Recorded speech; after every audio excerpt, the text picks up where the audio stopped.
Hello,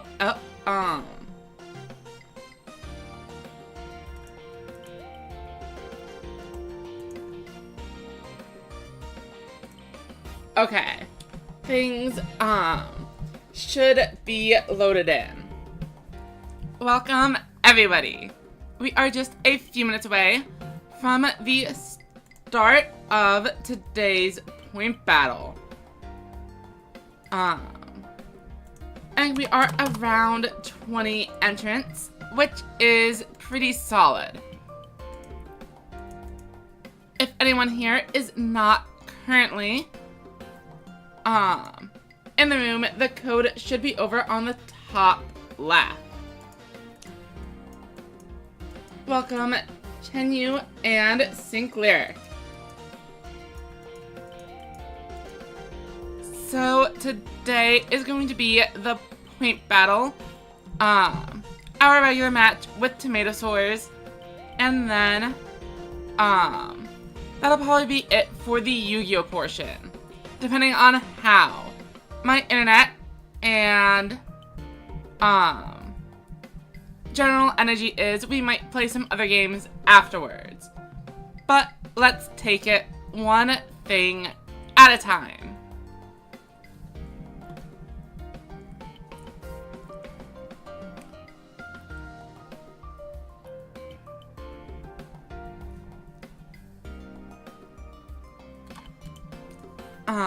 So how are you all doing today?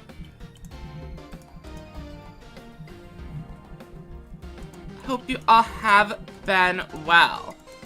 I've been dealing with my bank, trying to get up a new account, but it is taking a lot longer than I thought it would.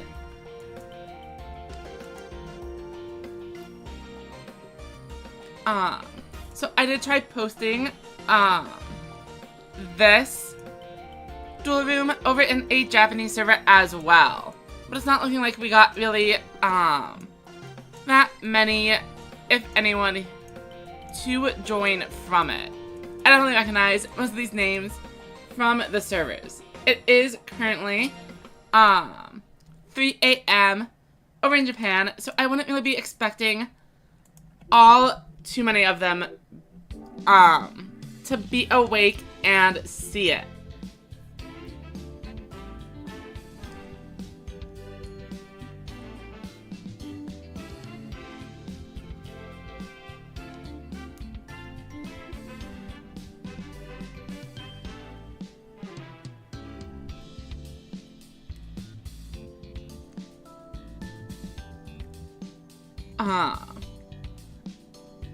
Welcome, Manarchist. You are actually second. Tomato was here 5 minutes ago. But close enough.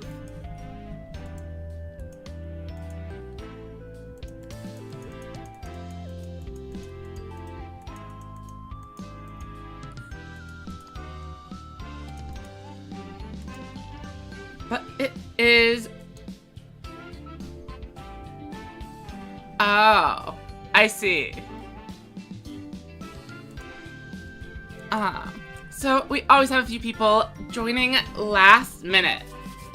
Yeah, I'm always a little bit tired. At the start of the point battles, they are pretty quickly after I wake up. So I haven't had, as much time to really prepare. I basically wake up and set up the room code, and then try to make sure the stream is going. Sorry if things are off. And I almost clicked on the duel button instead of the spectate one.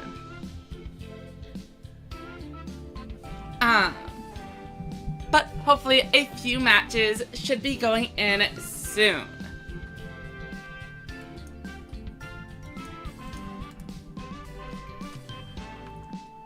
Good luck to everyone who made it into the room.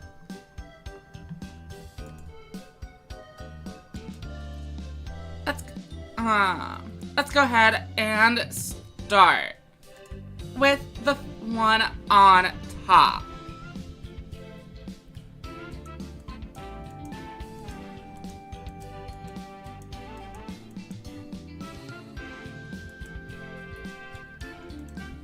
Alright, so Chenyu probably going to be on Ultimate Bond.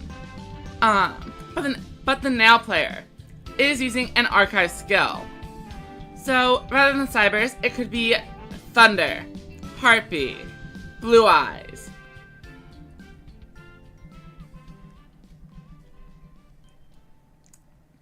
Or plenty of others.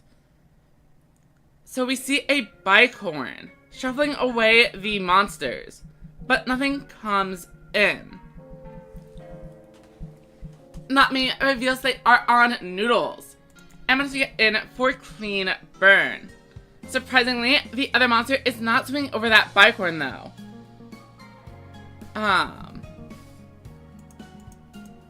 wonder what it would be to not want to attack. Maybe another Seahorse Carrier.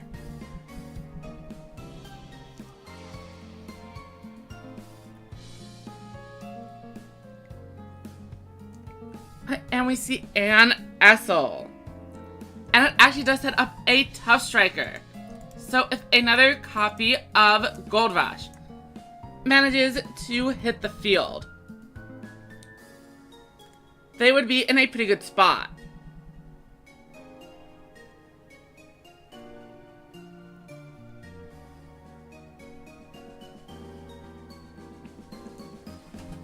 Alright, so we see Ann Amigal.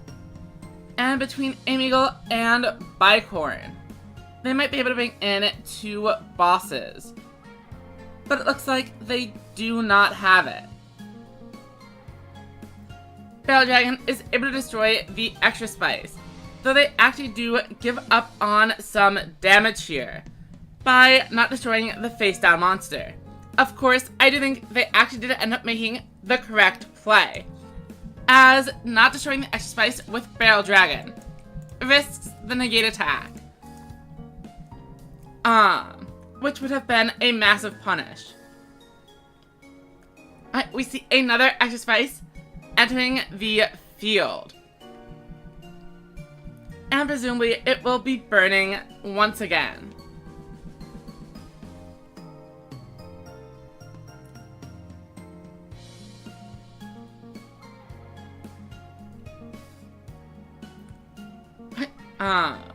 Unfortunately for Chenyu, Fury Blaze is able to destroy negate attack, and Barrel Dragon falls.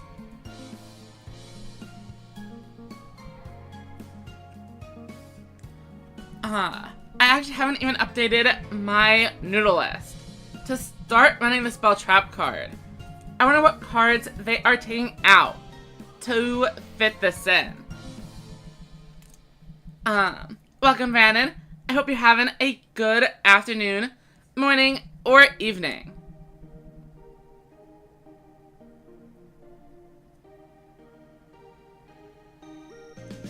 So, Chip the Doomed is able to remove the extra spice, but with only 2 monsters face down, summoning even a regular copy of Spice, the Elite Noodle Ninja, could be game. We know negate attack is down. Slime is still a possibility. Oh, but it looks like they actually are not going offensive at all here.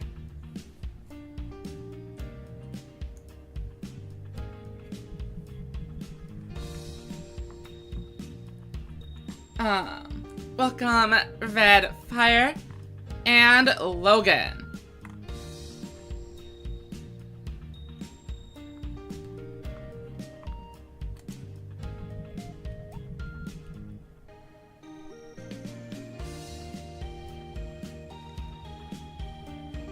And we see a Bicorn activating. Notably, even trying to wall up against the deck is unlikely to work, as Mirror Innovator comes with the piercing damage. We see a Crafter Drone filtering deeper into the deck. And presumably they are going to be tributing off that bicorn. Otherwise, I don't think they would go ahead and put all of their monsters in attack. We see a Gold Rush. But since the opponent does not have 3 attack mode monsters, it isn't going to be able to special summon the monster.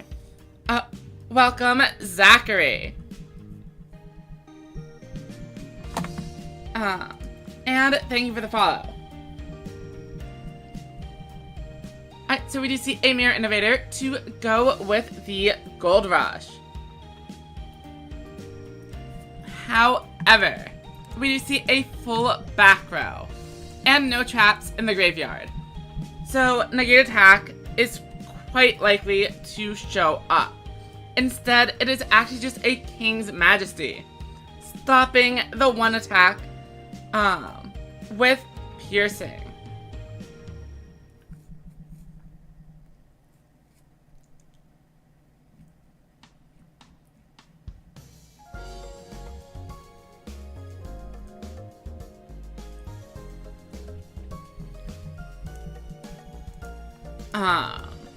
Seal Array does provide a good way to get through, but it is notable that if they had a Spice, they might have wanted to summon it first, but it turns out they are able to shuffle away for effect monsters, so it's not a huge deal. Poultricorn comes in for 200. And the back row remains full.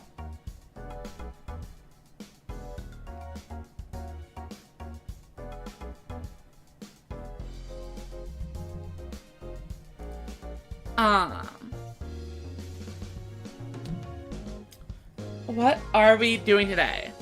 We are mostly just going to be doing this point battle, and then our weekly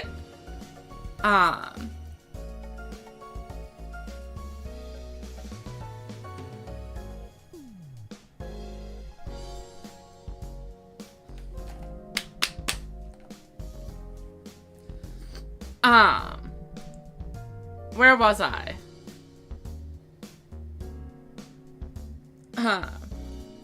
Medic says, can see the exercise getting put to limit 3. Yeah, I mean, they are currently able to run cards like Call of the Earthbound, which I suppose they do want on the limit 3 list for some reason. Though I don't think we are going to get any ban lists until after the World Championship qualifiers, and I am expecting machines to put up many more results than Noodles overall. And Logan, I will go ahead and join Blitzhorse's match once we manage to get through this. 10 turns is a bit of a long fight. We see a slime, but it's only blocking out 500 damage. Seems a little bit questionable there.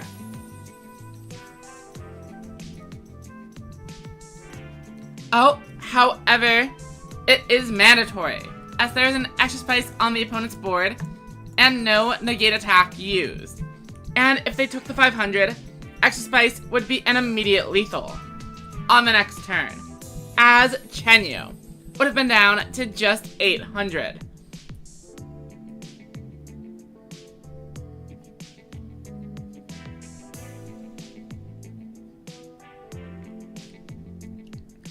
And we see another Bicorn resolving, bringing in another 3 boss board. The machines are definitely winning on board, but the burn from Extra Spice has added up to be a major problem.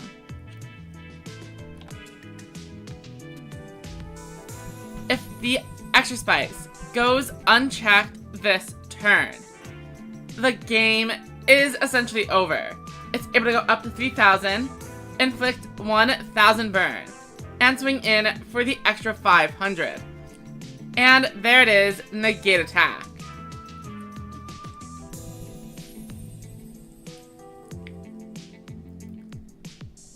And that is certainly going to be the end of the game. We see another extra spice and another burn for lethal. I'm pretty sure we dealt 4,000 or 5,000 of that damage simply through extra spice.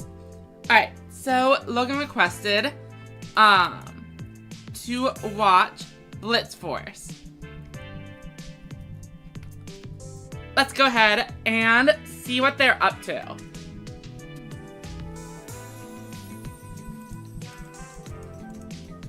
We see 2 more players on archive skills.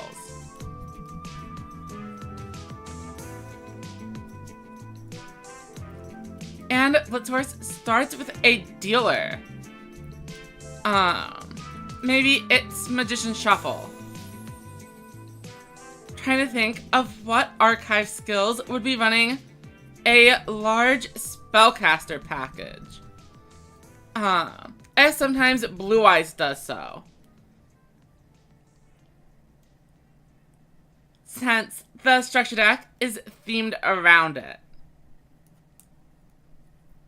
And we do see at least one of the players is on Blue Eyes, adding in the Bright Dragon.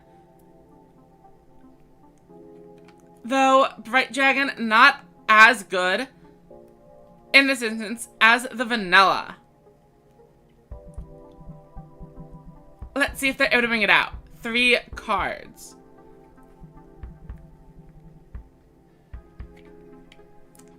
Another boss could show up, but instead they set to back row.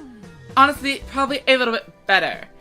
Even if you had the Vanilla, popping the Mystic Dealer would only mean you don't actually deal any damage to the opponent's life points. So swinging in for 2k, definitely worth it.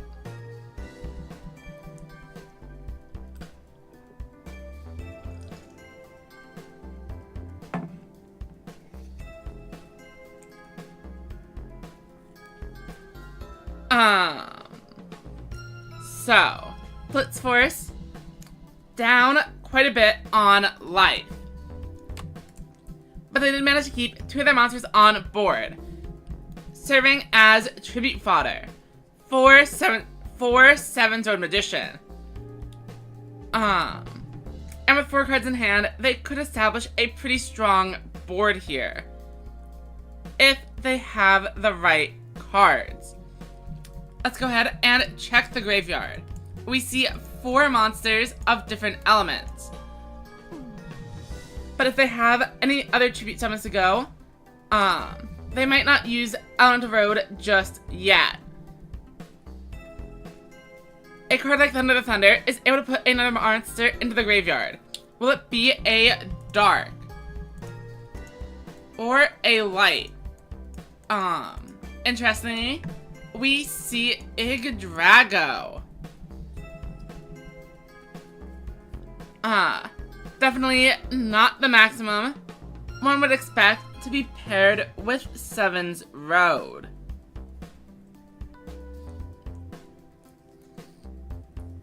And Thunder the Thunder swings over Boltercorn while checking for traps. However, this means the Bright Dragon could be protected by Recital.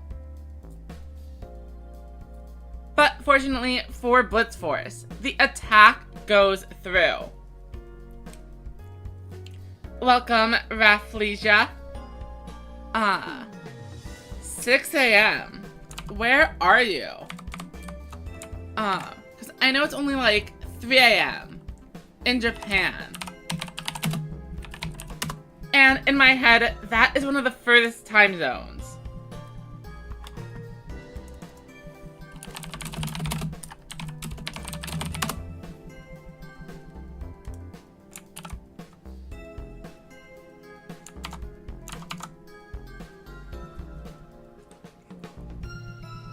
And we see a Soul Drake resolving for Bright Dragon.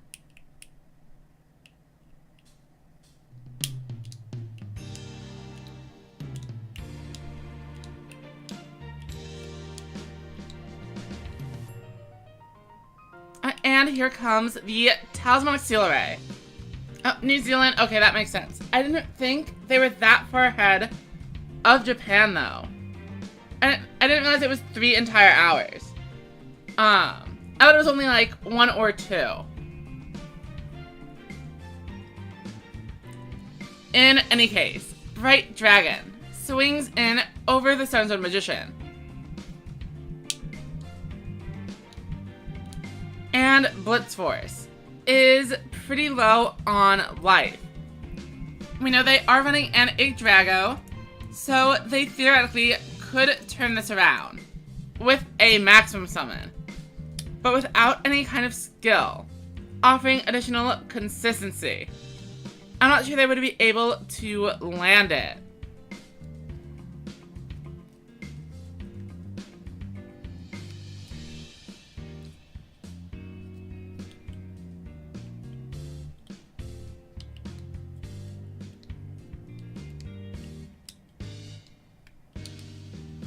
Alright, we see the Thunder going again, but they are discarding the Mystic Dealer, so the answer to whatever they are trying to do must already be in hand. Otherwise, they would have attempted to draw a card. Unless they're just discarding it and then setting a monster. And that appears to be exactly what is going on. Mystic Dealer to the graveyard thins the deck, or thins the hand by 1, so that on a future turn, they will be able to draw another card. But they don't even have a low level to set. So why would they not discard anything other than the Mystic Dealer and let it go face down? I'm thinking that Blitz Force must be on 2 different maximums and is currently assembling a bunch of random pieces. Also, the deck is 40 cards, which I didn't notice initially. In any case, Tornado Maneuver is able to seal the game by flipping that Thunder back face up. Let's go ahead and spectate here as we have the winner of our previous Swiss tournament. But they are on Roman today rather than Machine.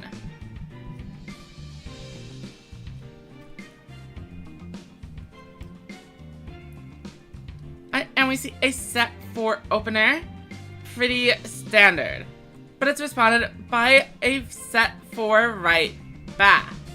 Noodles are able to bring in the extra spice and start working on the life points despite the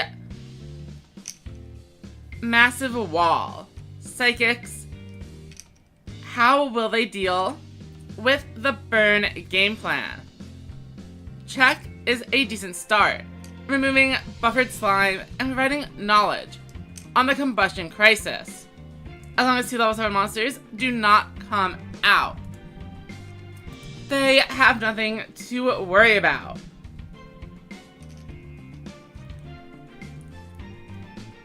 Prima Katana goes in, and this is a total board clear.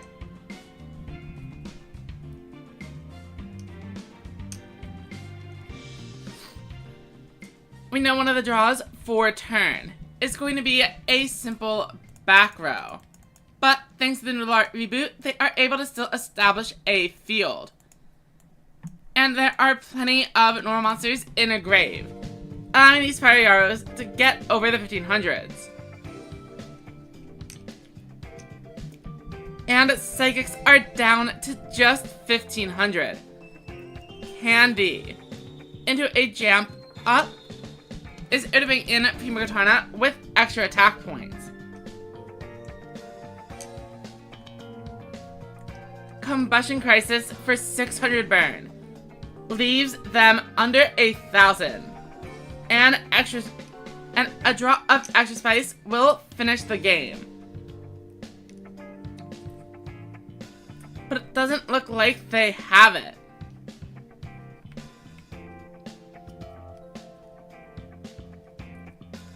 Negate attack keeps the Psychic player alive for one more turn. Rafflesia, I have been trying to run Forever Freeze in a few of my decks, and so far it has been fine. I think Tribute I haven't had the chance to test the Tribute lock, but I would probably say that in a deck like Psychics without a lot of piercing, you probably want the freeze instead. And here comes the Esperade as predicted by Tomato.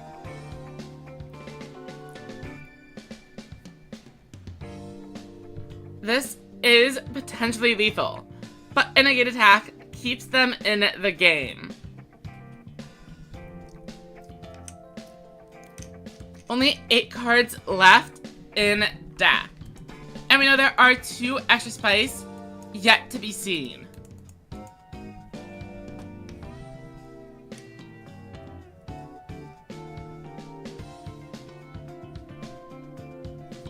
And that'll do it. Is 3,800 enough to win? Definitely not. I want to say most people end at the top with around 7,000. As we can look at the current rankings, we currently have a few in the 3,000 range, but we are only less than a third away through the event. I need to go grab a tissue, but I will go ahead and start this game for everyone, and I will be right back.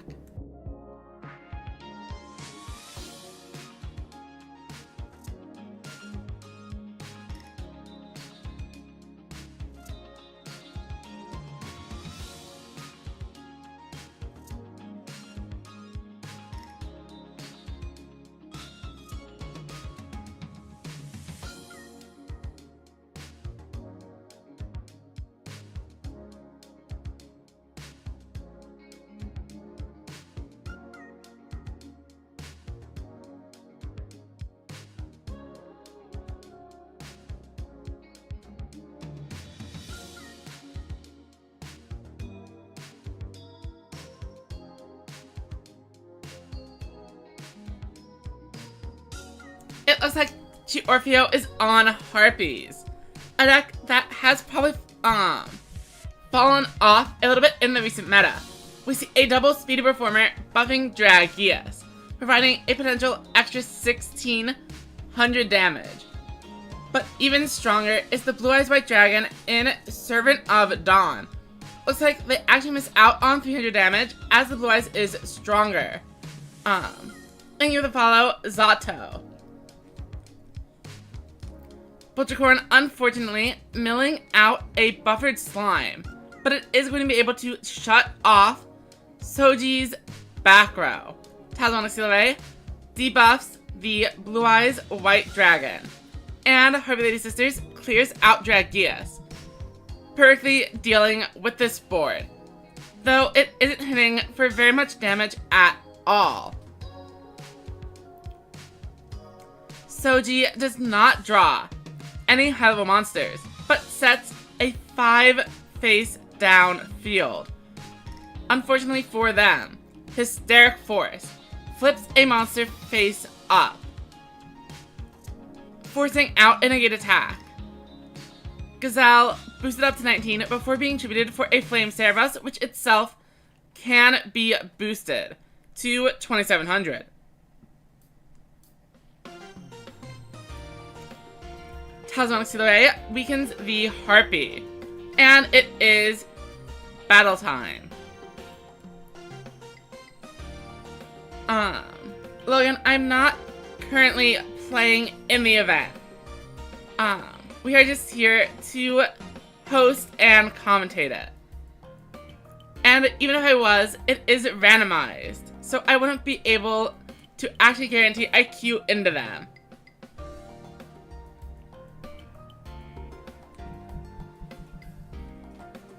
Alright, so Georfio. Down 2,000 life. And looking at 3 back row. On the plus side, I believe we have seen a get attack.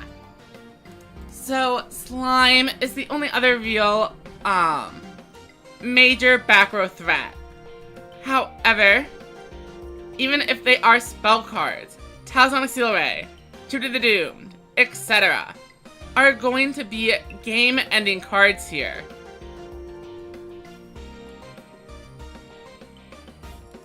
So let's see what Soji does.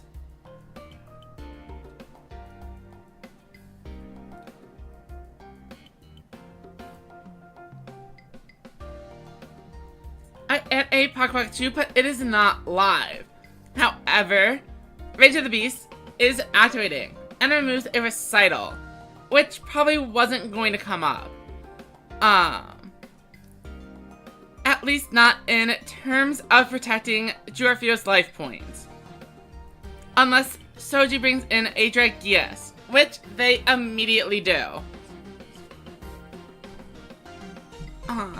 It looks like Soji is a little bit worried about only having a few cards left in deck though, as they did not activate the Silver Wolf to debuff Faithbird. Oh, and with Two to the Doomed, that should be game. One of the defenders are gone. Dragius destroys the Faithbird, and Gazelle can clear the face down, allowing for over 3,000 direct damage.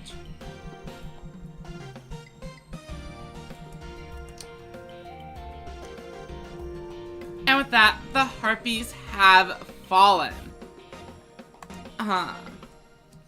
Let's go ahead and find some more players we have not spectated yet. Canor versus Shafted.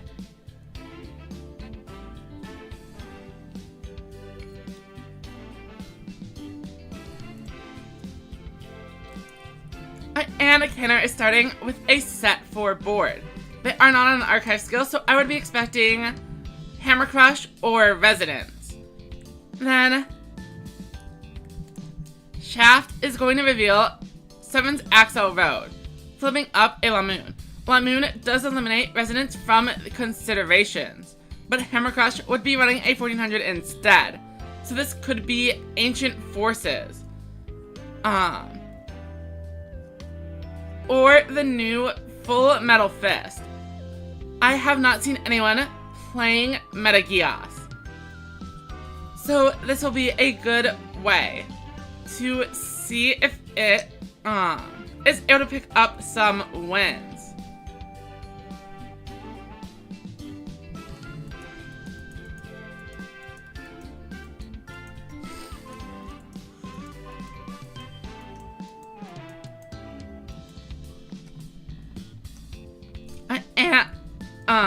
And Samson Magician is able to clear in over the Red Eyes, no problem. Then a Gazelle, unfortunately not able to clear the Grace Princess. And Shaft takes 100.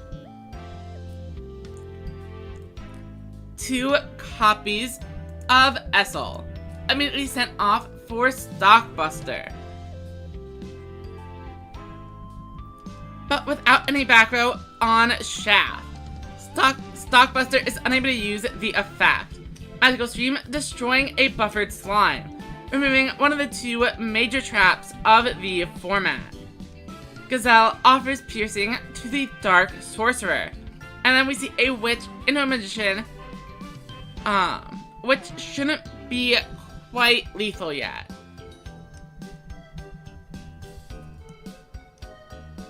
But we do see a full 1500 damage pierce. And that puts Canor down to 700.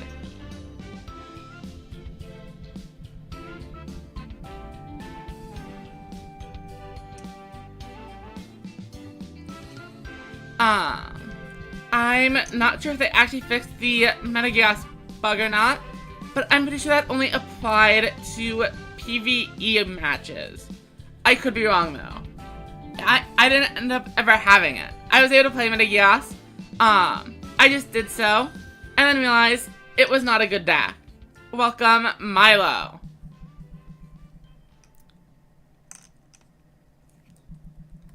But it looks like Metagias might be putting in... Wait, no! They activated Dragon's Inferno, removing the 5th card from Shaft's board. And that means Stockbuster is not able to use the effect to lower everything by 1500.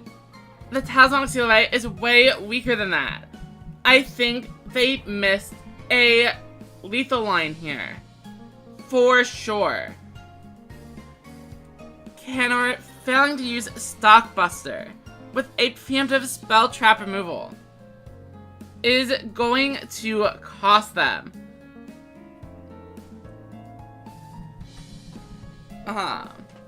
We see the Magician on board. And with only 700 life, 700 Magician is almost assuredly going to buff up high enough. 3900 over a Metagias is game.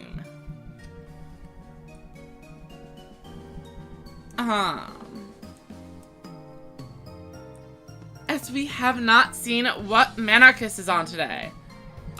So let's find out.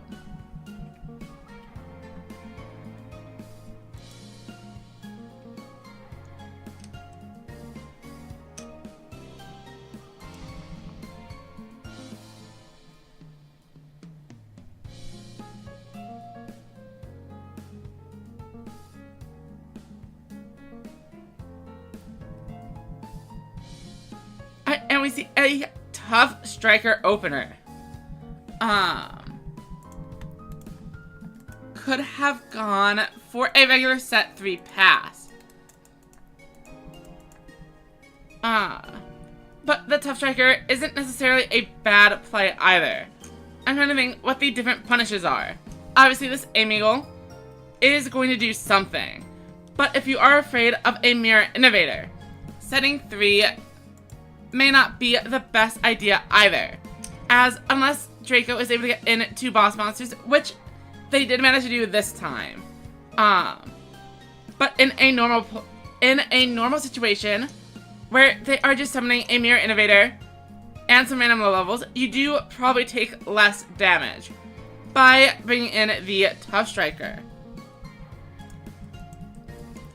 And we see that Manarchist is on a Salt Cannon, offering another way to get over 2,500 monsters. I don't think it is super common, but I have definitely seen it around. And Bicorn activates, probably going to be attributed off for a Mirror, no, for the Gold Rush. Draco has 3 monsters in attack mode, and that means Tough Striker can be special summoned. However, we don't see any attack debuffs just yet. How is Manarchist going to actually clear the board? Barrel Dragon discard.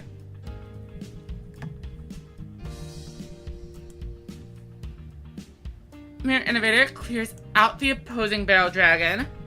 But they're going to have to crash the Tough Strikers.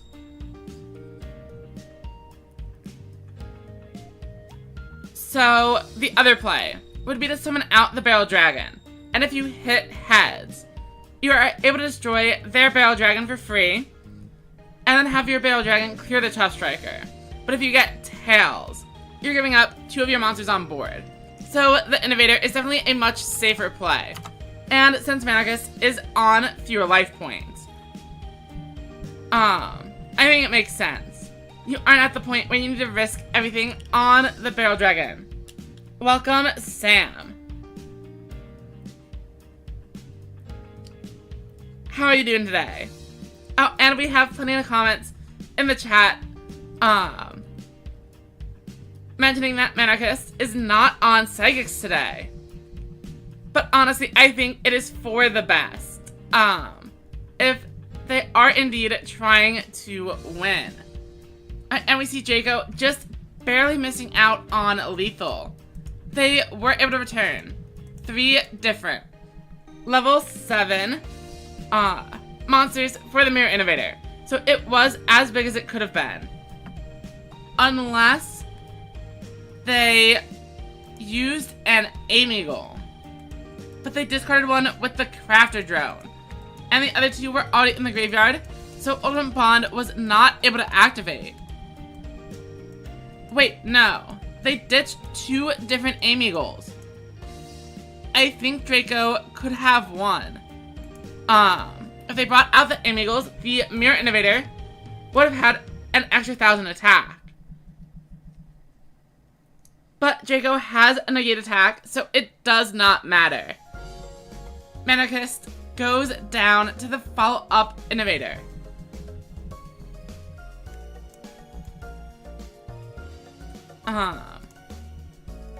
And here is another round of players we have not yet seen. BB and, I still don't know if it's Bungle or Boongle.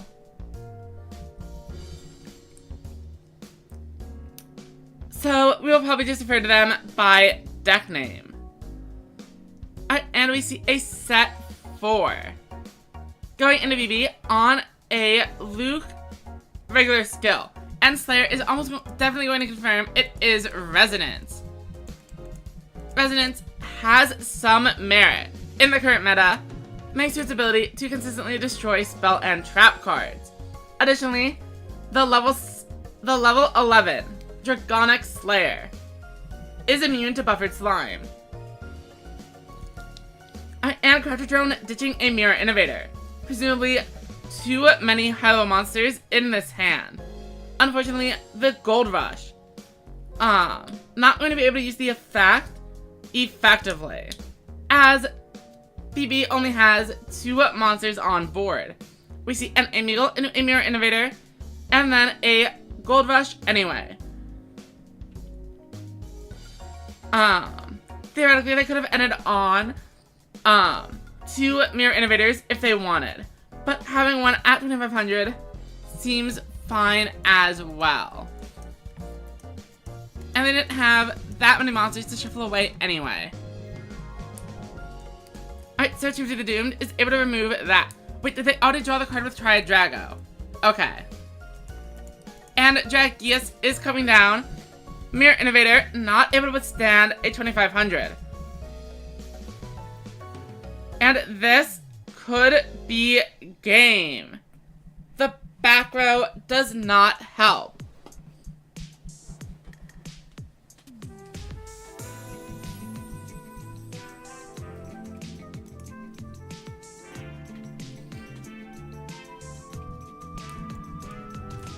And an incredibly quick victory by Resonance.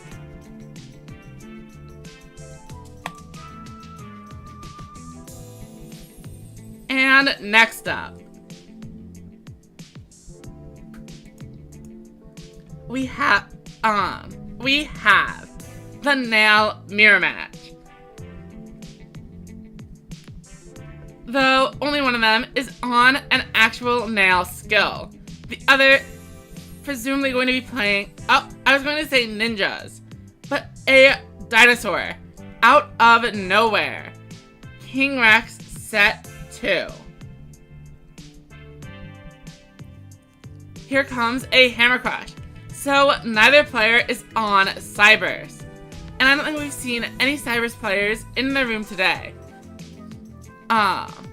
We've all seen a Soul Drake. So this is Blue Eyes Hammer Crush.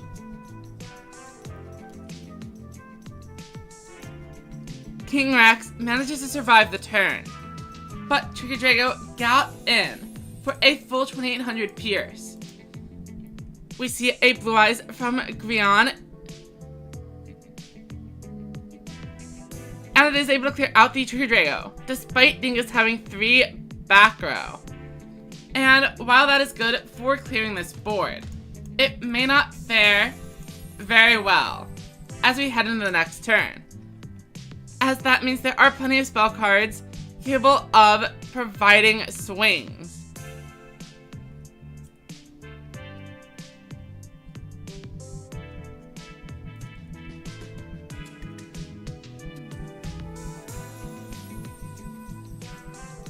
In a Blue Eyes versus Blue Eyes face-off. King Rex able to revive the Mega Zowler. And here comes a Shield and Sword. And Servant of Dawn finally going to pick up the slack. Combustion Crisis does not work on a board of level 8 monsters. And that is going to be game. Unfortunately, Dingus prepared for the level 7 monsters, but ran into a level 8 deck.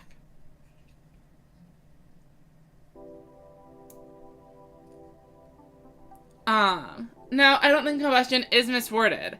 They need to have 2 level 7 monsters in order to use the shuffle back effect. The burn. You can always burn for 600.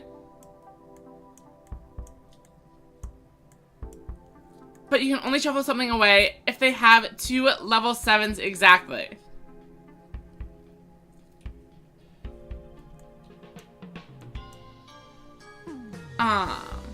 Try to see which players we have not spectated yet. I think this is probably one of the final matches of non-spectated players. And then there might be a few where only one of them we haven't seen yet. But we are starting to get a pretty good feel of what is going on. Plenty of aggro. A few noodles. And of course, the machines are here to sweep. We see a Kaiba Man into a Torna. Definitely on the one and only Blue Eyes Rain. Unfortunately, Strack unable to find an extra card to flip up an imposing monster. And Negate Attack immediately destroyed by Barrage of Steel, putting them in a pretty weak spot. Mirror Innovator going all in on the return to deck. So, meaning they probably don't have another boss monster to deal with Torna.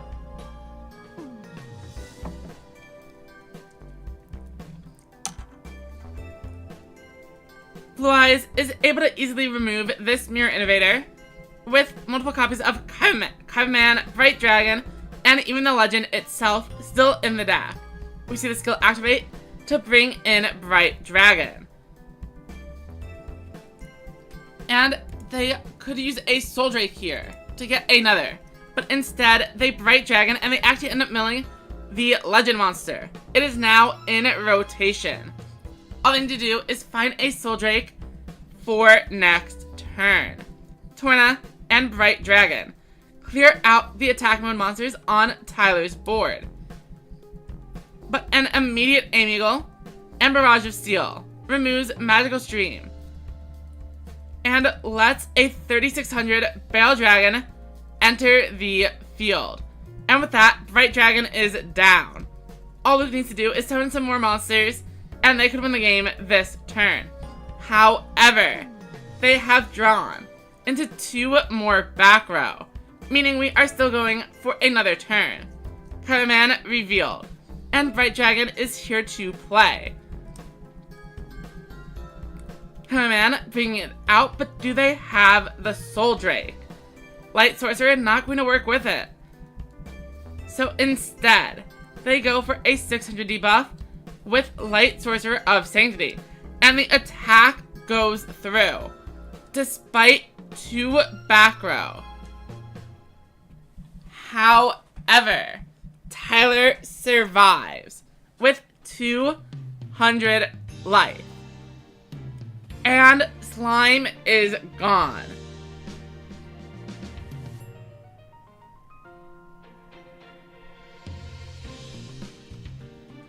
But Tyler does not find any actual answers here, and is forced to set 3. We have seen a couple of Torna, but they find the third one. immediately. And that is going to be a concession. The face down card, not the slime of their own.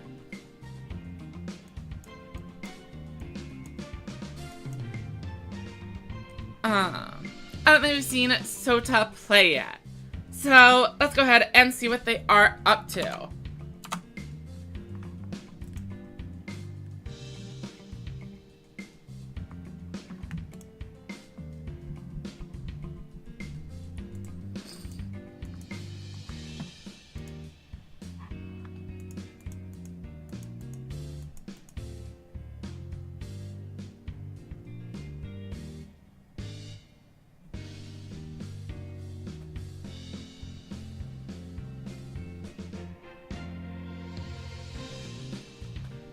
And Soji starts with a Cerebrus.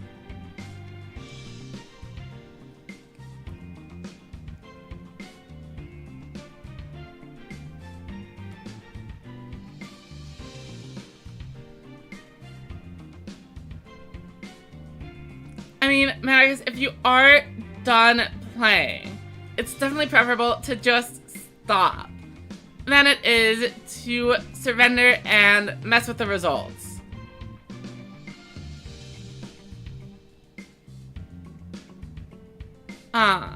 Or at least bring, like, Psychics again, or something, if you're not taking it seriously. Alright, and we see a Mirror Innovator, technically able to pierce, but they opt to remove 3 monsters from the graveyard instead, as the Avant Wolf is not able to clear Flame Cerebrus, and Soda would prefer to clear the board. Definitely the right move. Unfortunately for them, the Nekogal has more than enough defense to block the attack.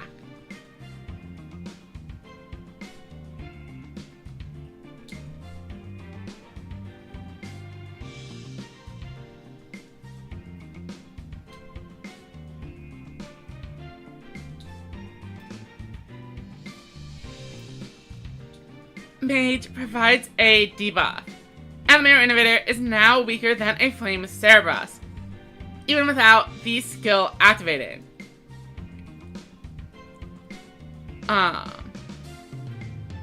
He might see Servant of Dawn go on one of the other monsters. And they do choose to boost the White Tiger. This provides an out to a Recital, as both of the remaining monsters are able to clear out Avant Wolf. And Soda does not activate anything, allowing the attacks through.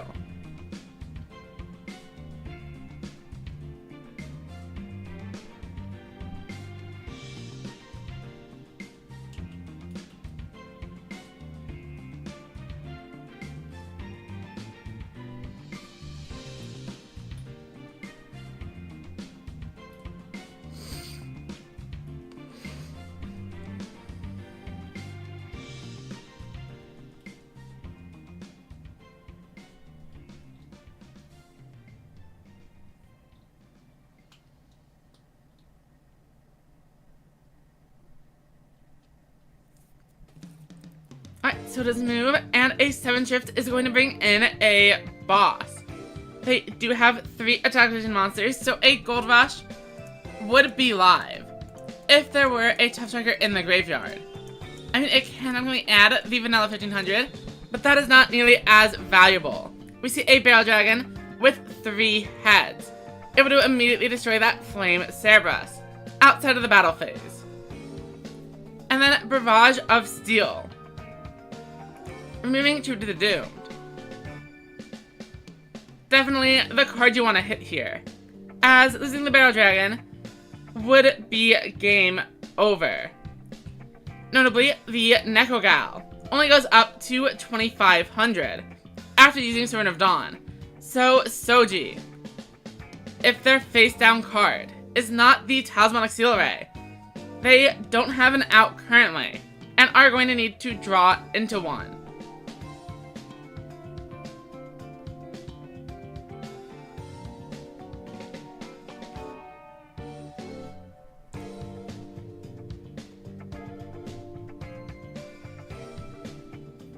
and Silverwolf coming down. And that is going to provide a debuff on the Barrel Dragon. We are now technically able to out it. But Soda does have 2 face down cards.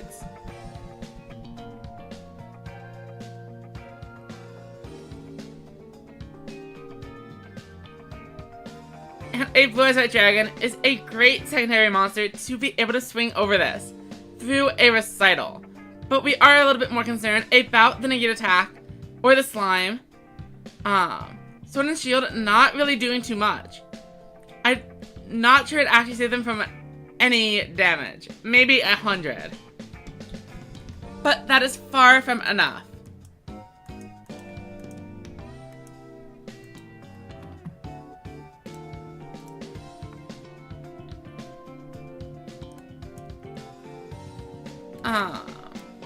Let's go ahead and see what Yukichi is up to. And we see a Gavin. Could this be the legendary Ice Arc? The answer is no. They are on an archive skill.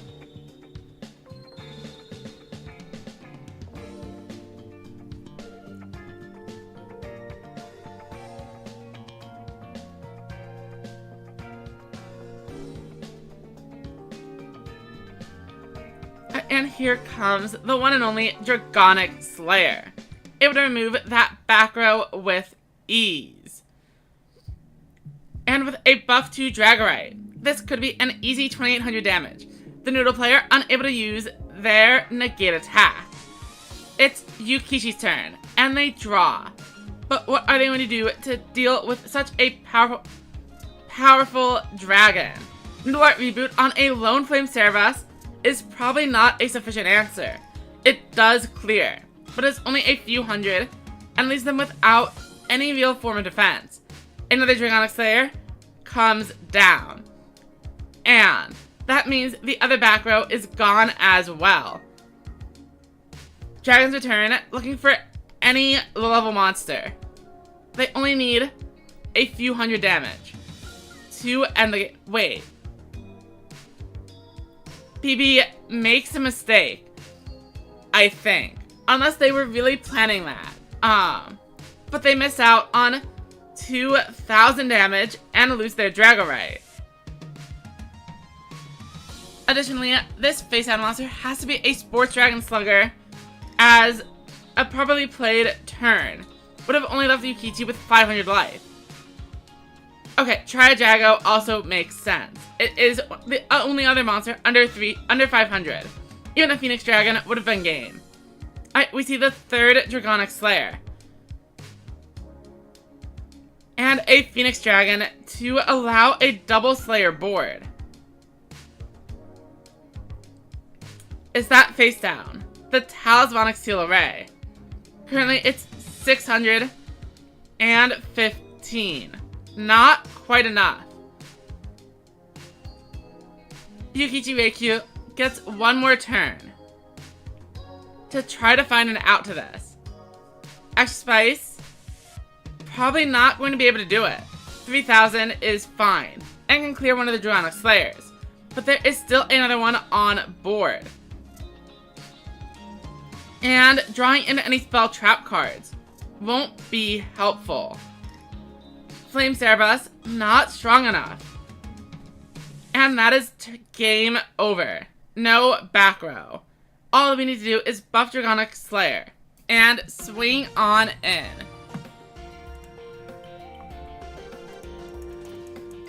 I am out of water, so I am going to be right back. I will go ahead and put on a game for you before I go. Let's go with this one. And I will be back in just a moment.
And we are back, just in time to see a Bunker Strike swing in directly. Looks like we are seeing another set of Sports Dragons over on the Blue Eyes side. Though I have been a little bit AFK. Are they also just running a Blue Eyes themed resonance deck? This seems really interesting. I'm pretty sure Bright Dragon is not eligible for the skill. So I wonder how well it works compared to cards like Dragias. I mean, you do get 3 Phoenix, which is huge.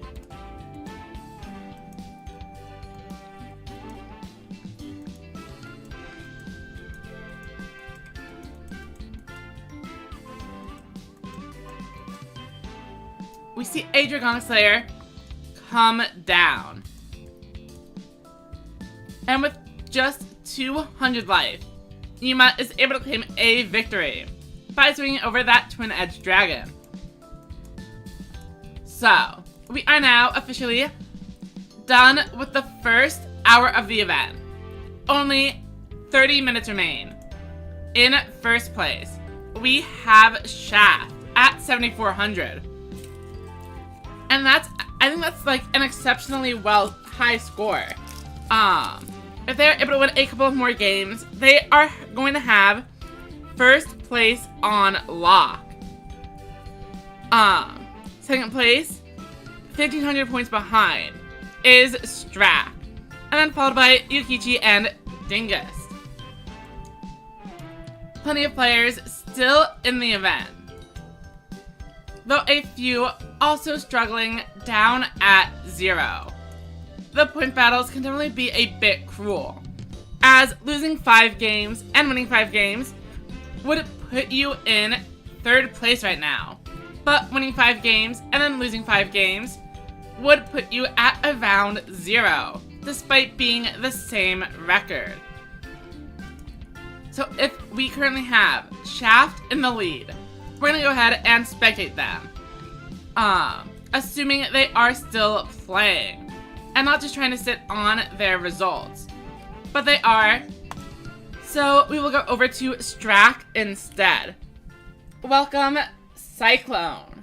Hope you're having a good day. And welcome, Red Fire. Well, I know you've been around, but playing Blue Eyes Resonance. How does the Blue Eyes Resonance deck function? Am I right in thinking it just runs 3 Phoenix Dragon to be a little bit more consistent? I wonder if losing access to the Kaiba Man matters much. Since it is a spellcaster rather than or a warrior rather than the dragon. I guess probably not that much, because you have the Sports Dragons and the Tri-Dragos to generate cards. Maybe I will have to try it. I'm just a little bit afraid of it being awkward, as you aren't actually able to use your skill with all those extra Blue Eyes cards you're putting in.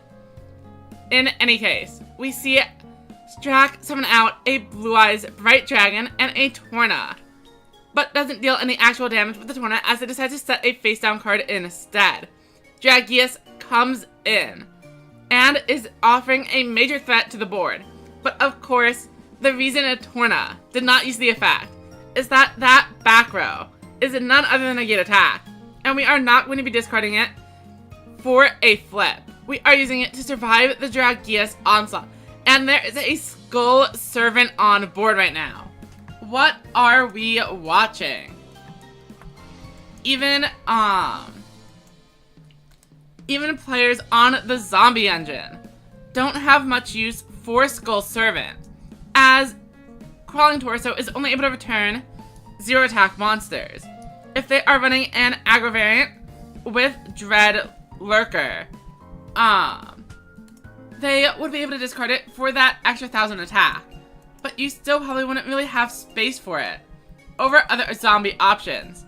I mean, it might just be their signature little dual, like Tomato says, it's probably just a card that they enjoy a lot and are running as a one-of. And we see Agent of the Doomed destroying the Bright Dragon before Dragius is able to clear out the rest of the board. Talonhawk Seal Ray going to offer a significant debuff while also returning Dragius and those advantage entering Seahorse Carriers into the deck.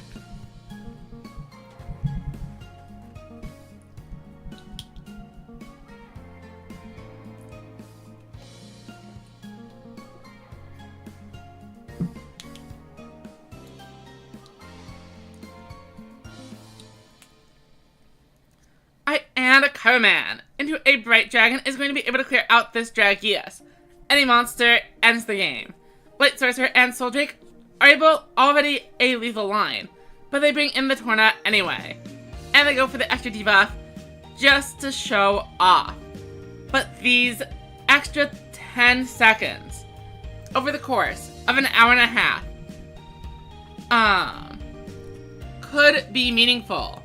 There is a possibility Strack ends up in second place and is unable to finish their final duel because they were too busy not going for lethal right away. We have seen it happen.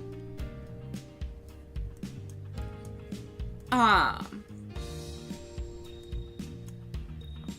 I think we actually have seen everybody except for maybe Jonas, or Jonas was very early on. Let's find out. What is Jonas playing today?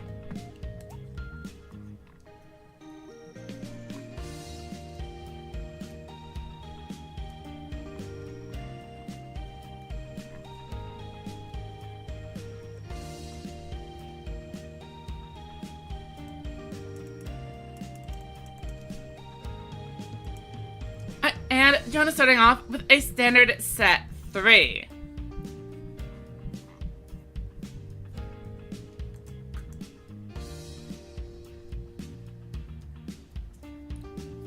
And it is Harpies. We've seen them once earlier in the event, but it has been a little while. Interestingly, Yukichi is on a Vorse Raider rather than Arching Soldier. I don't think there's any particular reason for this. They are probably just never buying the bundle.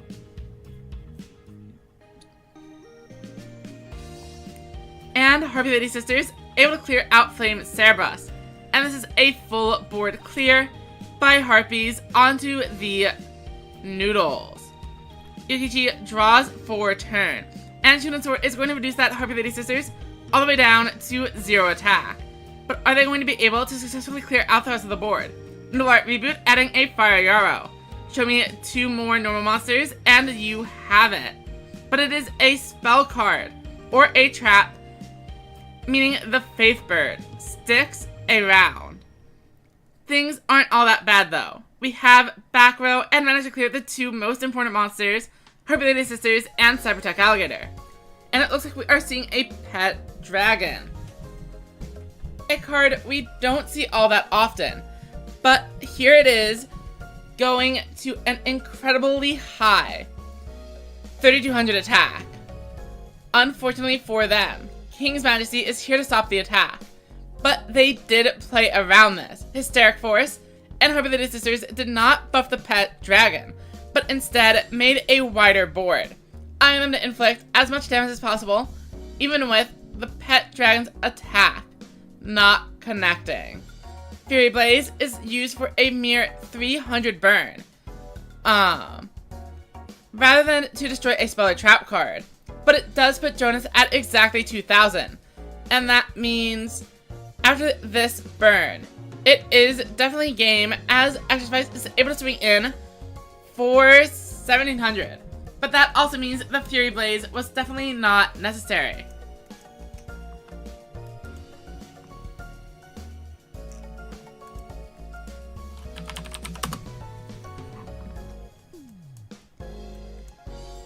Oh, and we do see Shouted Hand is indeed playing a game. They were probably just in the queue during the last segment. Tomato says, sometimes we just want to click buttons. I mean, I'm exactly the same way. I cannot blame you.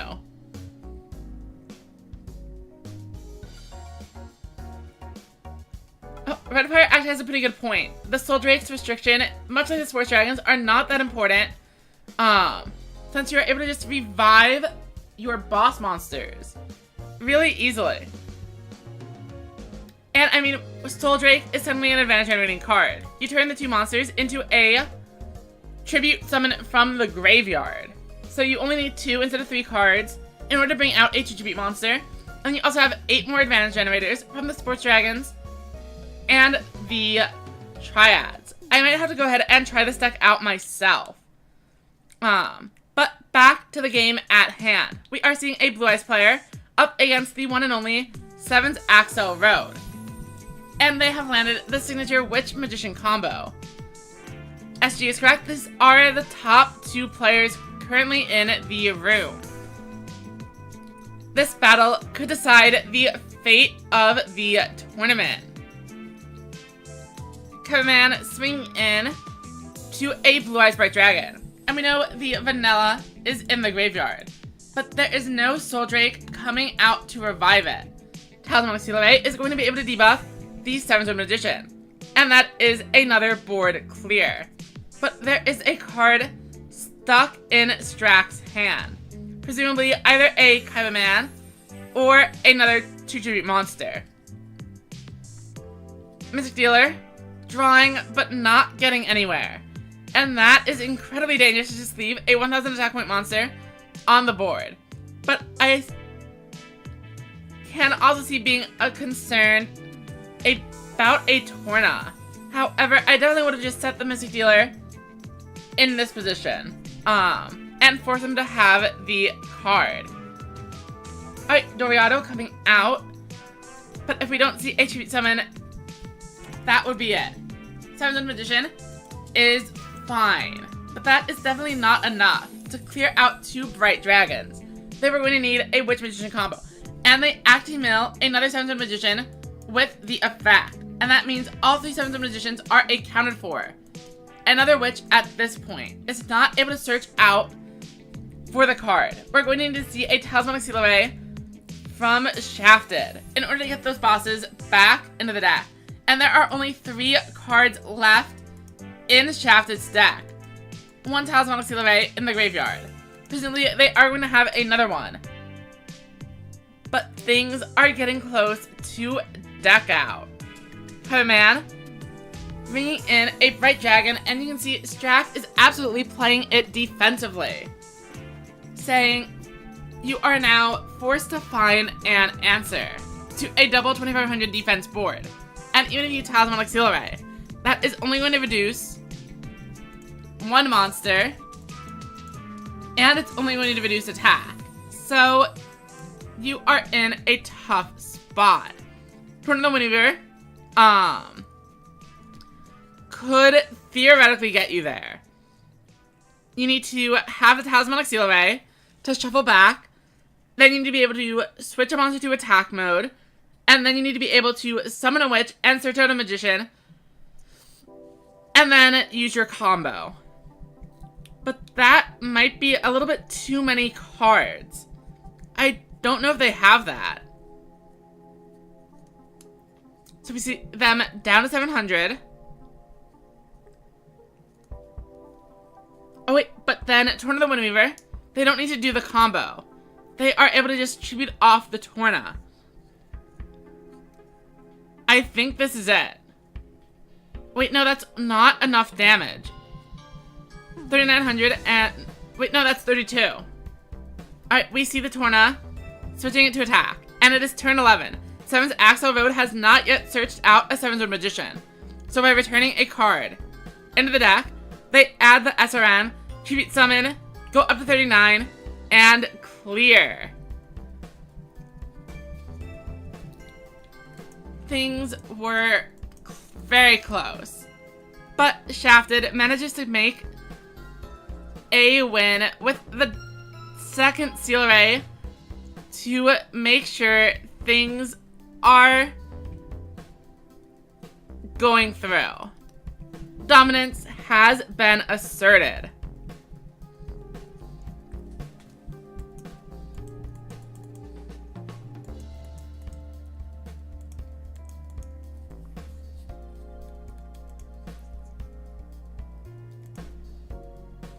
So I'm pretty sure if we check the room, Shattered Hand now at 9,000, furthering their lead by bringing Strack down 1,000 points and dropping them into third. Nearly 3,000 points, or over 3,000 points, between first and third.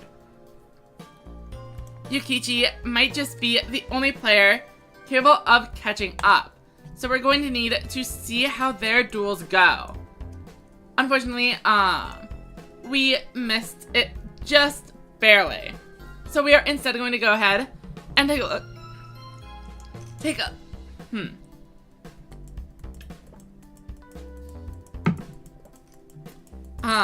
And take a look at the other side of the bracket. We know from Twitch chat that Manarchist is trying to test out some off-meta decks. And if they are using a Gakuto skill, I am going to assume they are on Ice Zark.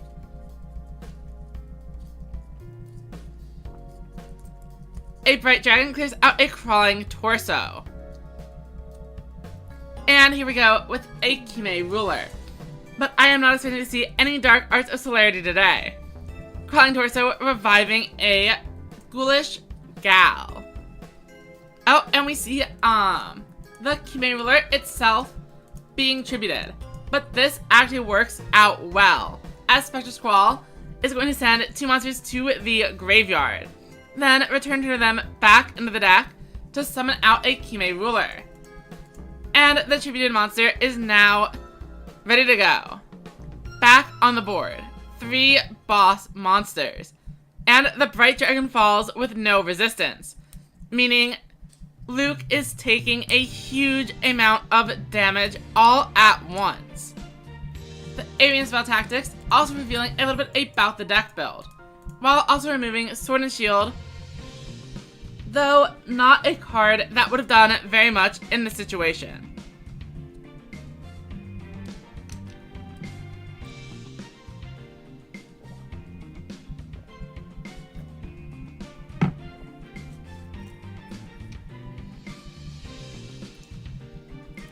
How will Luke attempt to dismantle this board? Alright, we see a Sports Dragon, which is always a good start. As that is going to guarantee 1 boss monster coming on in. And it'll make sure they have the resources to summon a second one if their hand is particularly strong.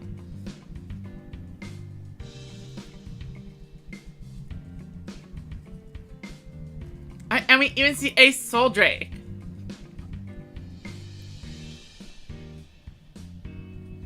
Offering even more advantage. Try a Drago, but they didn't send the Sport Dragon Slugger. So they give up on the opportunity to draw an extra card here. And they miss with the Resonance as well. Try a Drago requires you to have exactly 2... Yeah, I think they messed up their combo. We're trying to draw an extra card with the Triad, but accidentally sent away the pitcher instead of the Slugger. Unfortunate.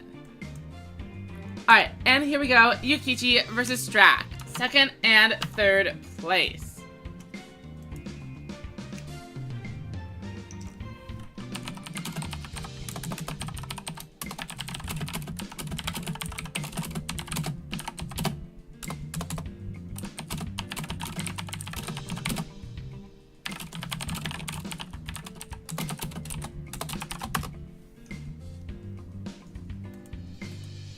And Yukichi is opening up with a double over 1500 board.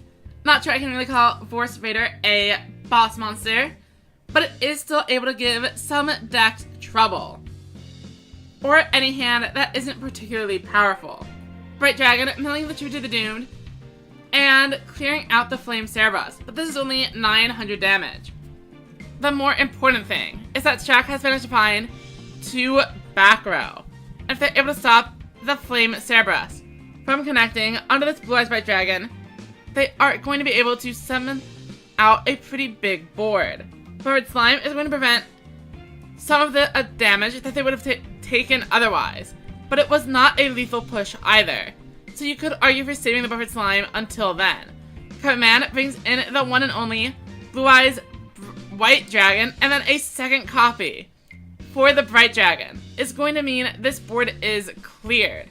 Bright Dragon destroys a Flame Cerebus with its own effect, and then a Talismanic Seal Away returns 2 Bright Dragons and 2 Kaiba into the deck to be used again later, drawing all 3 Bright Dragon.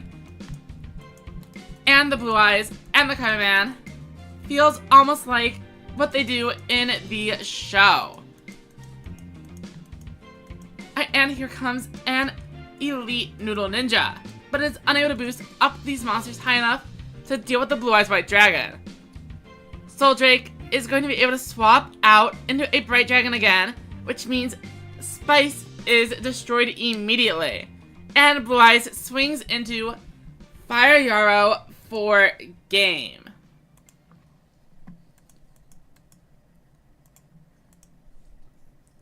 But with second and third place fighting against each other, they are only going to be trading points. Shafted Hand, still in the lead, still over 2,000 away from second place. How exactly will they manage to catch up? Only 10 minutes remain.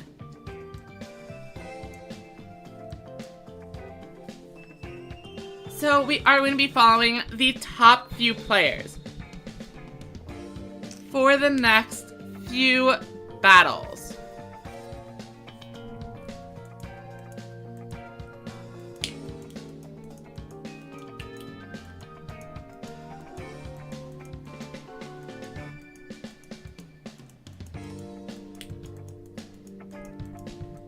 Alright, and they are opening up with a tribute set alongside a Torna the Windweaver.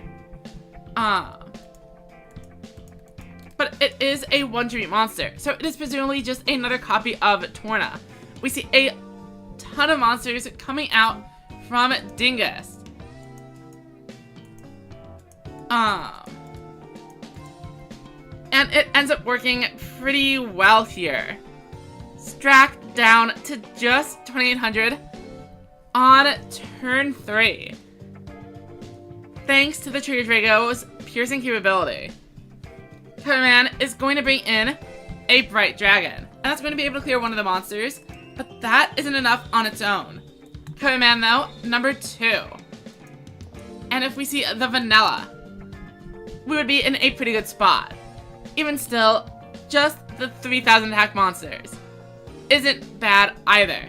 Dingus is going to be down a Bright Dragon, 2 Bright Dragon, 3 Bright Dragon, Trigger Drago, and Blue Eyes. That is 5 boss monsters that Dingus has lost in the first 10 cards of the deck. And that means drawing into another one organically is going to be much more difficult, as there should only be a couple left, if any at all.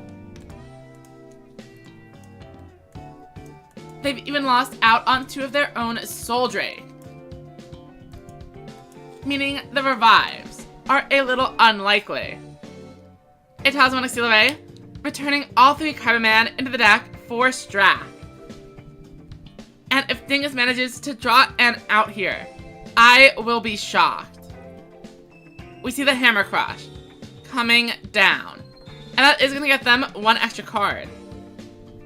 And they summon a Duck Bill to revive the Trigger Drago. Incredibly able to find a way to recur a boss monster after losing all 3 Bright Dragons and 2 Soul Drake. Trigger Drago coming down, but this is only going to be able to clear out one of the 2. But they actually aim for the defense position monster, because if it has 0 defense, Trigger Drago's piercing ends the game. And Strack did set a Mystic Dealer. Unfortunate way to go out. With only 8 minutes remaining, I think Strack has been eliminated from first place contention.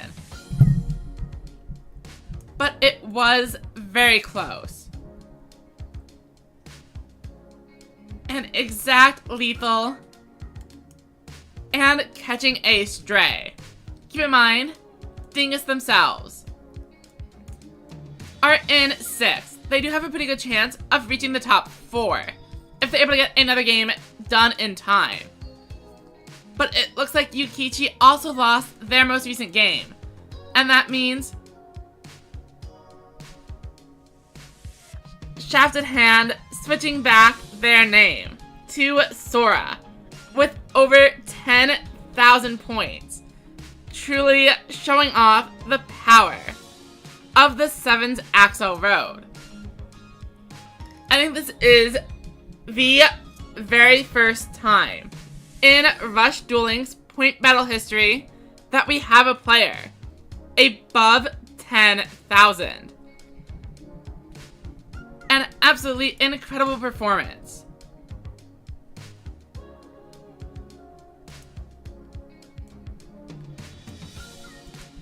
But why does it say they are a rookie rank 1? This has to be their speed duel rank rather than their rush duel rank.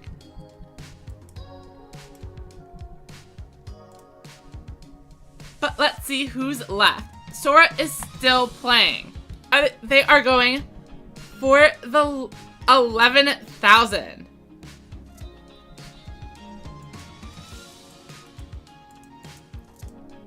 Alright, Sora, show us what you've got. Will Sora be able to take down Luke Tyler?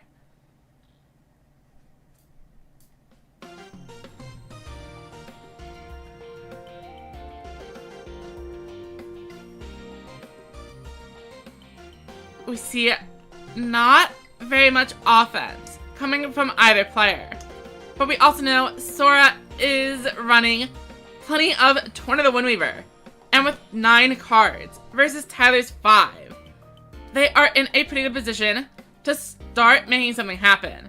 There could always be a random negate attack face down. But Sora also has the chance to put their own traps in the back row. It's also worth noting that Thunder Gazelle is definitely taking the place of the Fire Golems. And I'm going to assume it has been serving them well. Light Sorcerer manages to clear Soul Drake, and a Phoenix Dragon goes down too. 7th Magician hitting for 3,000 damage. Neither of Luke's back row.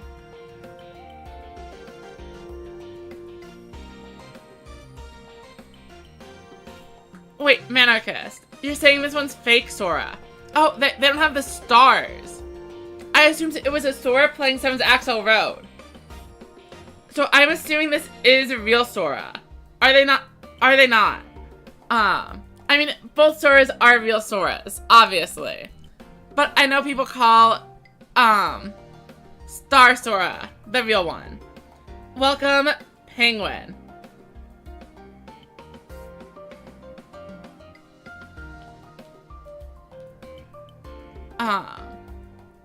Yeah, I just assumed with the deck choice. Well, either way, congrats to whatever Sora happens to be playing today. They have channeled the true Sora energy. Though, even though their win in the event is guaranteed, what is not guaranteed is their win in this game. We see a monster reincarnation grabbing a Twin Edge, but that is exceptionally weak into this board. Dragonic Slayer at 2800 is fine, but the Twin Edge Dragon is not actually able to clear over any of these. So that is a little bit awkward. Oh, but the Talismanic Two-Way does offer a little bit of assistance. Black Surge, I agree, all Soras are real Soras. Sora is a state of mind. Wait, did Manarchist say Blue Eyes was bad, though? Oh, you're saying you're also a tournament player and you are doing just fine. Okay. And the Twin Edge Dragon manages to take out the board. But a lone Slayer with no back row is probably not going to be what we are looking for from this deck if we are trying to survive.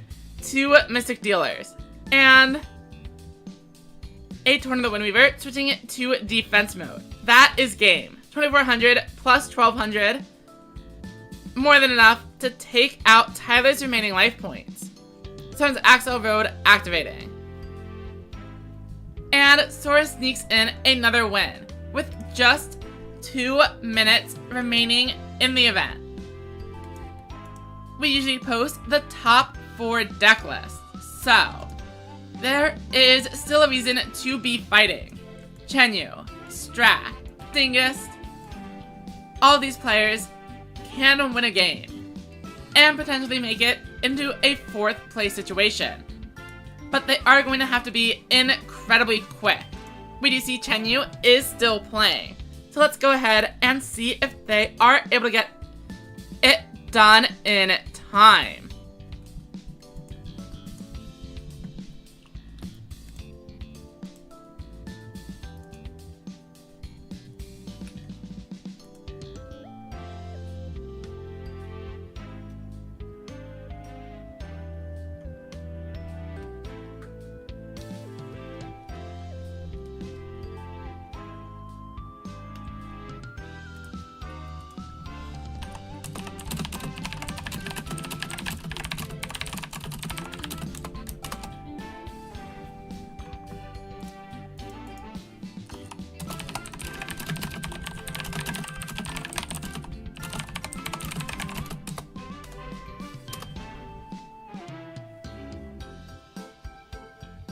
And we see Chenyu.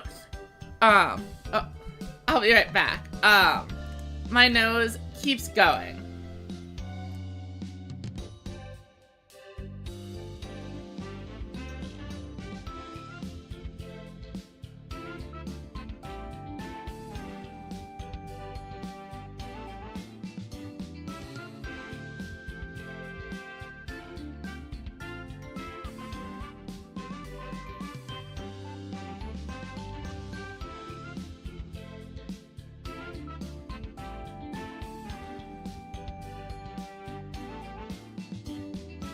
And we are back. Battle Dragon is coming in to destroy this Mirror Innovator. And a monster reincarnation to fill out the board with a potential Dragius plus Battle Dragon would be quite strong here. Dragius, does it connect? And it does. Chenyu not activating a trap card to protect their life points. And that means they are going all the way down to just 900. But not only that, they have 2 incredibly powerful monsters to deal with. Starting off with HMD the Doomed is a good start, returning that back row into the deck to add the Aim Eagle, as they are going to need all the resources they can get to summon these things out. Gold Rush, unfortunately, not really able to get maximum value, as the opponent does not have 3 attack vision monsters, nor is there a Touch Striker in the graveyard. Bicorn and Aim Eagle, providing a potential way to bring in these boss monsters. Bicorn using its effect to shuffle monsters away, but just to be used as recursion. Gold Rush then summoned. And we see an Almond Wolf as well, but it comes out in attack mode, which is exceptionally dangerous. Another Dragius, or any other boss monster, is going to be able to swing in over this Almond Wolf, but maybe they are afraid of a card like Trigger Drago, inflicting the piercing damage anyway. We see 2 sets, and a Tribute Summon. And Dragius is going to be finishing this off. But was it in time? Our point battle is concluding. Oh, and welcome Sora. Let's take a look at the top 4. We have Sora with a clean 11,000 points. As I mentioned earlier, I believe this is the highest we have had anyone score. Then, I feel like I definitely was not seeing Bungle in the top very much this tournament, but they somehow surge into 2nd place with 8,100 points. Then Soji and Yukichi rounding out the top 4, with a nice little gap of 1,000 points between Yukichi and Chenyu. Had Chenyu managed to win that final game, maybe they would have been able to tie for 4th place.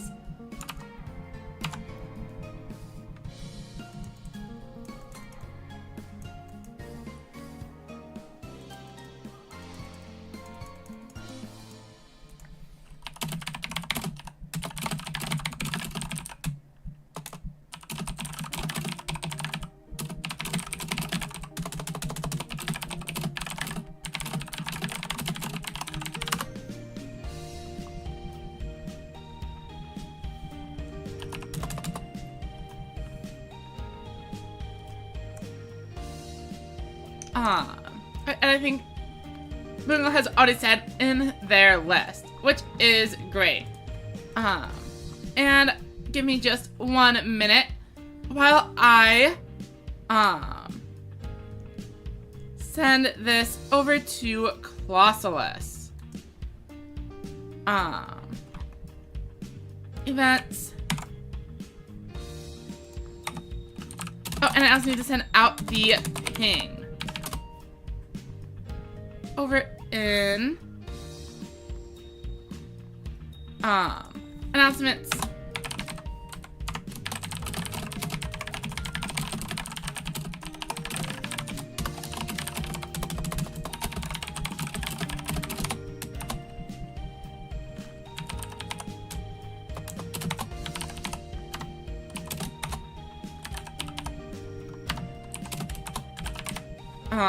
So I have to tag the right Sora.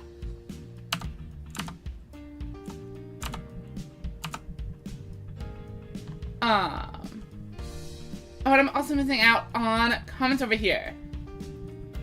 Mungo apparently got plenty of wins from Draco. Oh, Manaka says Draco Kid was boosting Bungle the same way. Was Sora boosted? I thought Sora was like, I just saw Sora winning a bunch of games. I don't think Sora was like handed a ton of free wins necessarily.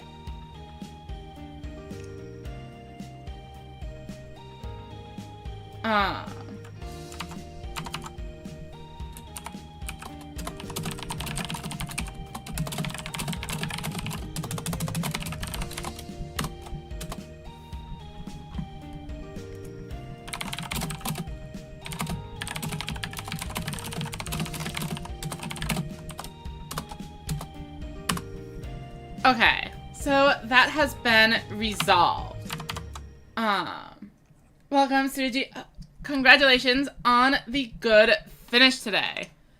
As I should actually take a result screenshot so we know how everyone did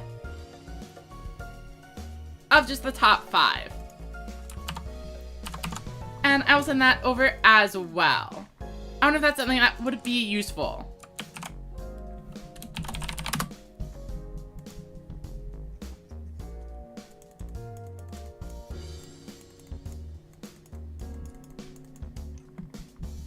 Alright, and then, I need to go make another room for Tomato, who I assume is around. I don't think they were actually participating in the point battle today. But I know I've seen them a few times in the chat. So I will go ahead and make a dual room once I click through all of the daily login things, and I need to find my deck for the week, and then dual room, create room, and I do need to go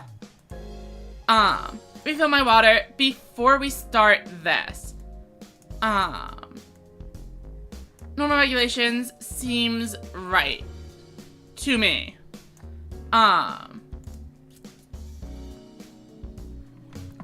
So I will be right back.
And hello, everyone.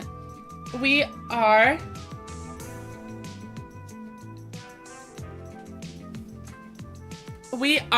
back. And apparently, Draco is arguing, about how they totally weren't even trying that hard anyway. Oh, Maddox, I didn't check how many people have 0 points. And unfortunately, I did leave the room. If you're still in it, you should be able to check for yourself.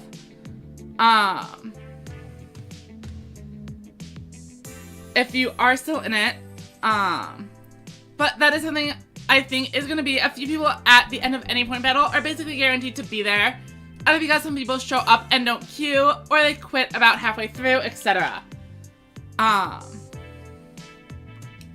But anyway, let's go ahead and turn off this music.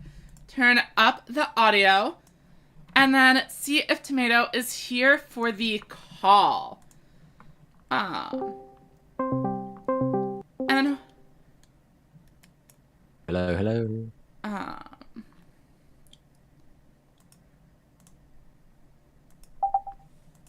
Hello. No, okay. My audio is not working. One moment.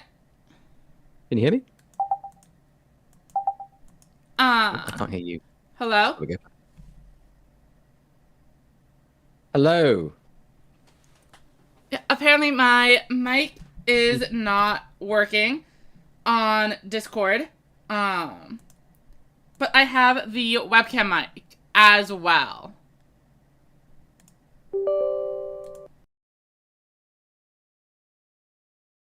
So hopefully this is working. And for anyone in the... I could just about hear you. Okay. You're able to hear me now? Mm-hmm. Okay. So for anyone who is here from the point battle part of the stream, what we are doing now is transitioning to a weekly segment where Tomato and Soars and I are playing somewhat of a progression series inspired event.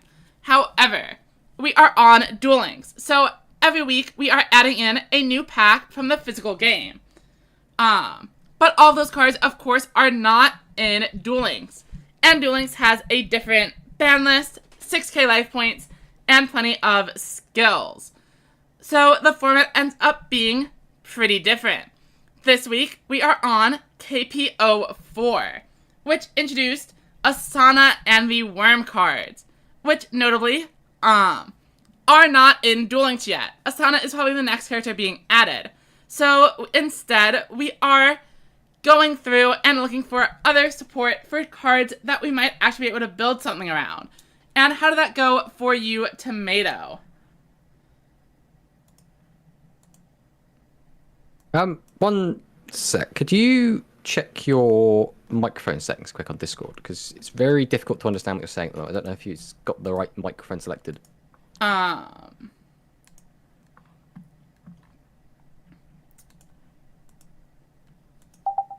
Hello? No, this one's not working. It might just be, like, Discord being funny, but... Hello? Hello, you sound a little clearer now. Okay. Yeah, for some reason, I think Discord isn't working on my main mic, so I'm trying to use the one in the webcam, which is definitely a lot worse. So I apologize if it's harder to hear me than usual. Well, I think it's easier to hear you than the last microphone you were just using, so it's an improvement. Okay. So yeah, how was your deck building process this week? I actually don't really know what you're on. I think we had discussed using Mirror Innovator because it was added to the game and is a pretty relevant card, but I know none of those other machine cards are here. Exactly. It's... I've come up with something. I feel like this deck could be okay. I'm not confident in it, let's just put it that way. There was some very strict restrictions, I guess, that I had on what I could do, because like you say, there wasn't a lot of machine cards going around. Yeah, my deck is also a little bit odd, but I think once we get into the game, you will maybe see what I was going for here. Wait, I forgot to put one of the cards into my deck. I need to go do that. Wait. Yeah, I am missing a card. So give me one moment. This is top secret info. Gotta make sure I be right back. Oh, you have to forgive me if my plays are... I mean, let's be honest. I don't necessarily play particularly well at any of these. But I am a little bit tired today. I didn't actually end up getting to bed until very late last night. Because the tournament I was in Quantum Rush actually ended up dragging on till like 2 a.m. here.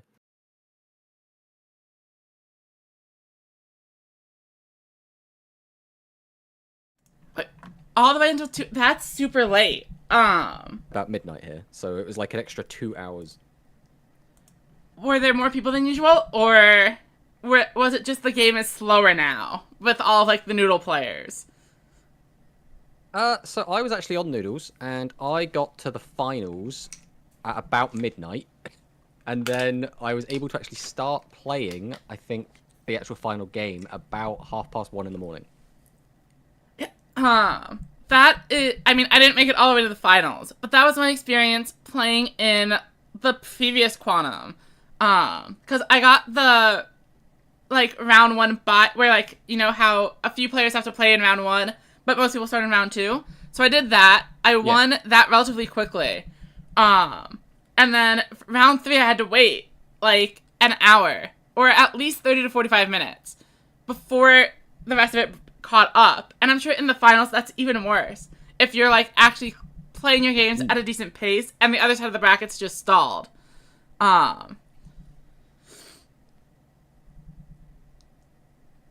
It's funny as well, because the decks that are actually taking a long time was Cyburst. And I'm like, I don't really see Cyburst as like a slow play deck. Yeah, I'm surprised they weren't all decking themselves out, faster with the Chaos Femtron. Exactly. That's what you would expect, but... Well, in any case, are you ready to hop into game number 1? Yeah, let's do this. Okay. Good luck. You too. Let's see who wins the all-important coin flip. And I see you are on an archive skill, but I am going first. Interesting.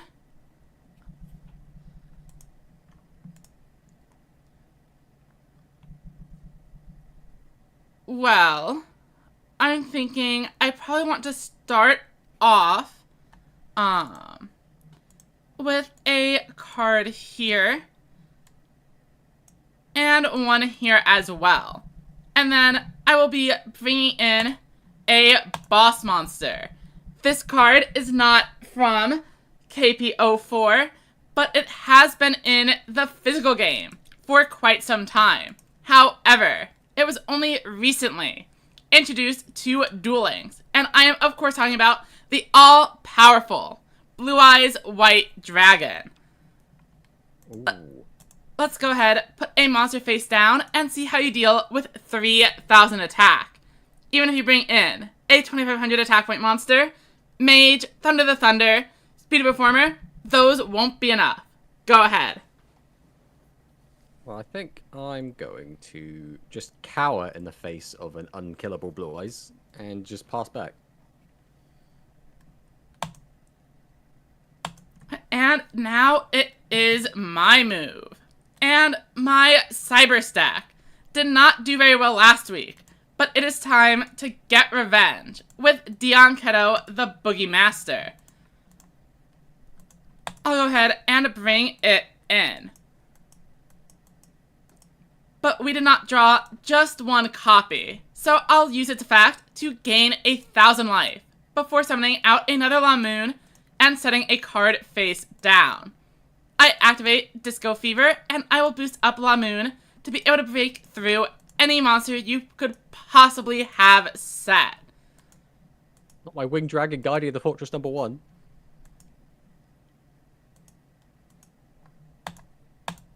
And I pass it over. I see a lot of dragons for this Yuga deck. We may or may not have dragons in the deck. This is a little bit awkward, actually.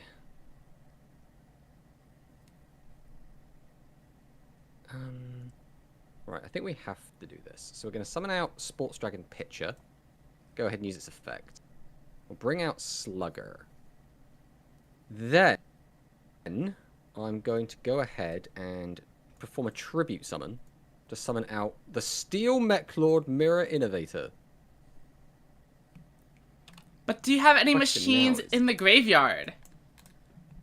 Not right now. But that doesn't necessarily mean I can't do anything. It just means what I do isn't going to be particularly impressive. So I'm going to set this, and then I'm going to go ahead and tribute 2 monsters to summon out Mirror Innovator.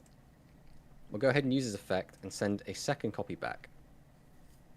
Then I'm going to set a monster, go to battle, and I think... I don't know how important clearing Blue Eyes is. I think I'm actually going to hit over the Dean Keto. Or try to, at the very least. Yeah, you got it. Then we'll pass. But that does mean Blue Eyes has survived for another turn. I mean, after all, how could anyone clear him? He is virtually invincible, and very few have faced this awesome creature and lived to tell the tale. I think my play is simple. Let's bring in a Kanan, and that's going to be enough to activate Disco Fever, which is able to boost up both of my Aqua monsters this time around. I'm putting down another back row and entering battle. Blue Eyes, destroy the Steel Mech Lord Mirror Innovator. And then, 2100 direct damage. After La Moon clears out that pesky defender. The power of light is overwhelming, whatever you are trying to do. We're trying to not brick, but we'll go ahead and show you our skill, which is life point gain. Then we're just going to go ahead and set a couple. I think we have to get this out of our hand, so it's just going to sit here bricking us up. So we'll summon out our Ancient Arise Dragon, mill a card. Not the best mill in the world, unfortunately. Then I guess we'll just swing into this. No problem. But Ancient Arise Dragon requires its effect to have 3000 attack, whereas my incredibly cool and powerful dragon is just that strong naturally. When I combine it with 7-Zone Mage, that'll be another 400 damage when I enter the battle phase. Unfortunately, it's looking like you might be able to hang on by the skin of your teeth here. Also, that's a weird expression. Teeth are notably bone and do not have skin. Well, this game isn't going particularly well for me. Let's see if this draw helps out at all. Not really. I guess we will go Pitcher, activate the effect, bring back Slugger. Then we will go ahead and tribute both. And summon out Ancient Arise once more. We'll activate Ancient Arise. Then we're going to set 2. Go to battle, and I think we're just going to clear over this 7-Zone Mage if we can. And that's going to do it from me. My move. And let's see. What do I want to do here? You see, I would go defensive, but I know you've been running Pierce in a few of these games, and I don't want to lose to that again. So, I mean, it is going to be an attack mode Kanan. And then just guaranteeing I'm able to clear over whatever you set. Because I do see that Draco the Tiny looking a little bit suspicious over in the graveyard. And I don't want any more of those to be blocking my road. Blue Eyes swings on in. and we clear out the defenders once more. Okay, where do we go from here? Ooh. Unfortunately, we have bricked in just the wrong way. I guess I can technically do something. So we will do that. We'll summon out Slugger. We'll go ahead and activate Dragon's Inferno. And we'll pop one of these back row. Then we're going to go ahead and throw out another Dragon's Inferno. And pop the other back row. Then we're going to activate Slugger to bring back a pitcher. Then we're going to go ahead and tribute both of our monsters. And summon out Innovator, who we can use its effect to put back another Innovator. We can set another card, go to battle, and then we can clear out this Blue Eyes. No, my Blue Eyes. I kind of needed that, actually.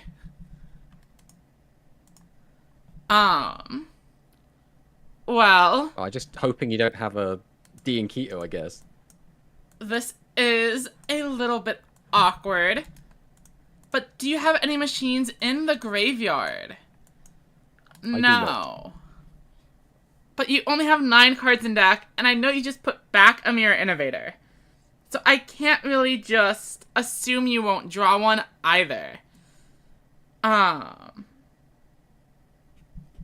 suppose I am just going to have to set a card and pass. Okay, let's draw and see what we get. Ooh, those are very interesting cards. So I'm going to kind of reveal my shenanigans at this point, I think. So I will go ahead and activate my Type Change Beam. Mm-hmm. I'll reveal a dragon to change my Steel Metal Mirror Innovator into a dragon. And then I can also change some of your cards to dragons as well. So why not? You could all be dragons. Let's all be dragons. This means I can use Mirror Innovator to shuffle back some not quite low-level monsters back into the deck. And then if my maths is correct, that's what, 600, 2,700? I'm pretty sure that's 2,700. We'll go battle, and we'll swing. It seems you did indeed live to tell the tale. Oh, I was in a very doomer mindset throughout the start of that game, and then somehow it all came around, so... Yeah, I'm glad you were able to use the Type Change Beam. But I feel like I did not do a good job of showing off, the concept behind my deck. So maybe in the next one. Well, I'm sure we'll have plenty of chances.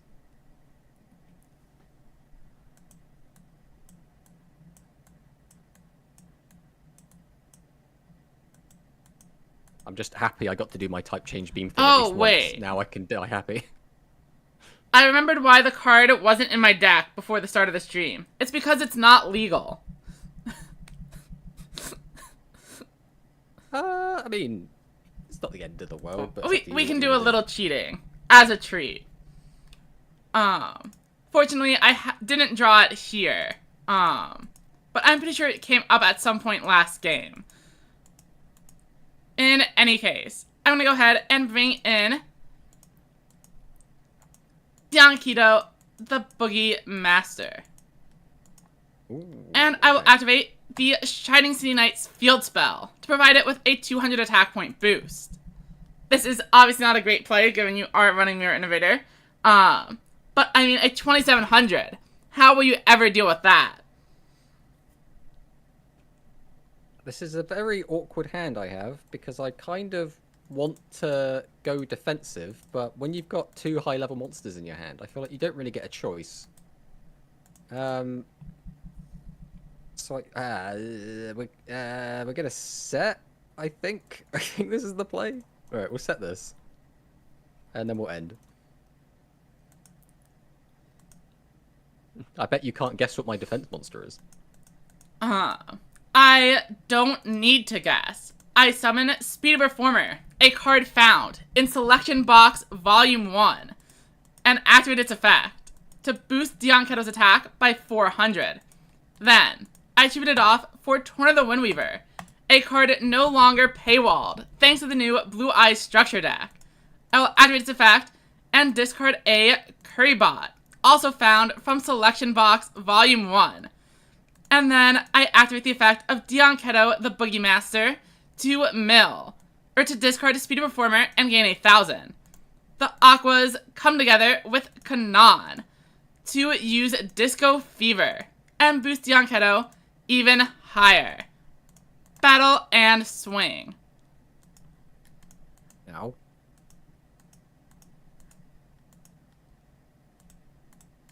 And I end my turn. With Torn of the Windweaver, you are unable to defend any longer. How do we approach this? Well, we can use our handy dandy life point gain. That's as good as Dionketo. How do we... I mean, I have to do this. Then we have to do this. We have to tribute this out no matter what. The rest of this is where it gets kind of scary. So I have an Innovator and Grave, so I can boost over, but I don't know what your back row is. You've been playing a lot of Curtain of Sparks, which means you could reduce it by 500. If I boost by 7, I got to 43. So I would be out of range of that anyway, or 33 even. But then you'd still have a Torna, which I don't think I can do anything about, which makes me very sad. So I think we do just set this, activate the effect of Mirror Innovator, shuffle back a Mirror Innovator, go to battle, and then we will just attempt to get rid of this. And then we'll just pass.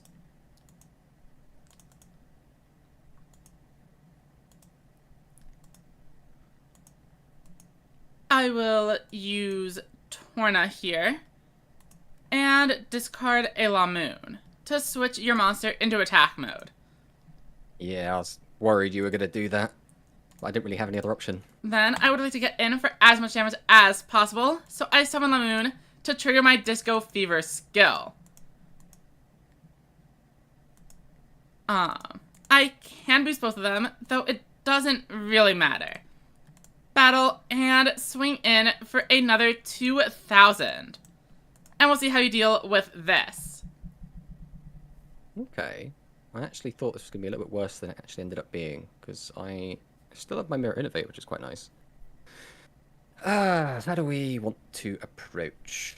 The issue is at any point you could just summon out any of your big tribute monsters and completely clap me, but I don't think there's much I can do about that. So we're just going to set 2. We're then going to go ahead and tribute 2 monsters to summon out the second Innovator. Then we'll just go ahead and activate Type Change Beam once again. We'll reveal this Ancient Arise. And we will make this a dragon, and this a dragon. And sure, you can also be a dragon. Then we'll go ahead and use the effects. We'll just put back... I don't think it matters too much. We'll put these ones back. And then we'll do the same again. Sure, we'll put that one back, why not? This one's going to be a bit weaker. We'll go to battle. We will swing over this Torna. Then we will attempt to swing over this Lamoon. And then we'll just pass. Alright, my move. I mean, and now you have actually, like, no monsters in the graveyard. So I'm fine to just set a few and end there. Alright, let's see what we draw. Okay. How do we want to approach this? If I do... I think we have a line, which means you don't matter at all. So I will set. Then I will go ahead and tribute 2 monsters. and summon out the mighty Ancient Arise Dragon. We'll activate Ancient Arise Dragon's effect. And we have now put a lovely machine in the graveyard. So we can go ahead and use Mirror Innovator. Shuffle this back in and gain the piercing. We can set, go to battle. We will attempt to attack over this attack mode Canaan.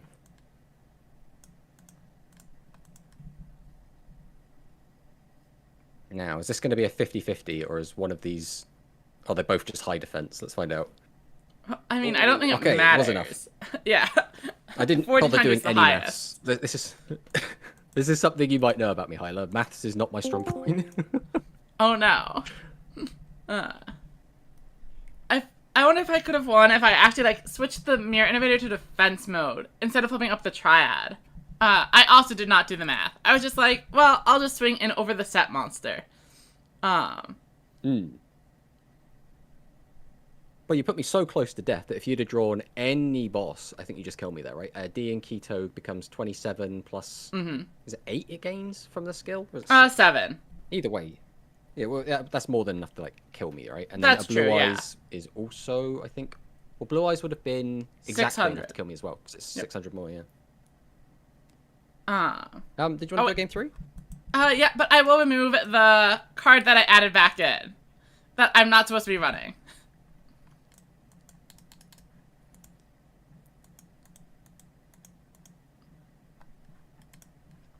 I am just so happy that Type Change Beam did a thing.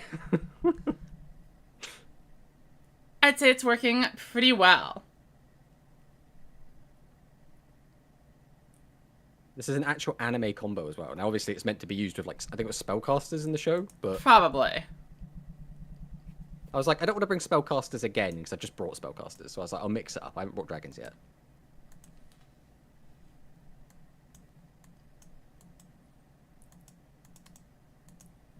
Okay. How do I want to do this? I think this time we are just going to go for a set 3. And we'll see what you do. Ooh, okay. Ooh, that's not a good draw. Okay, we're gonna also set 3, but not a very nice 3 compared to your 3. I see. We will be taking advantage of that. Let's go ahead and Tribute Summon. Torn of the Windweaver. And we activate a...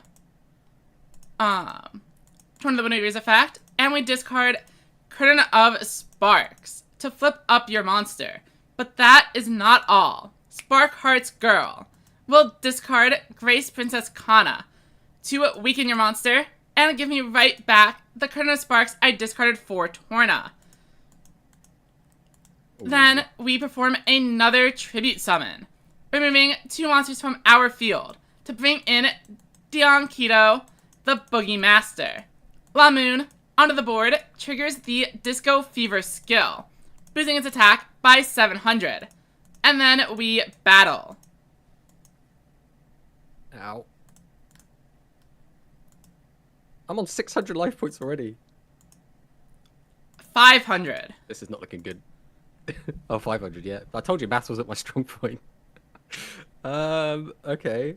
All things considered, this hand is actually not that bad. Let's gain 1,000 life.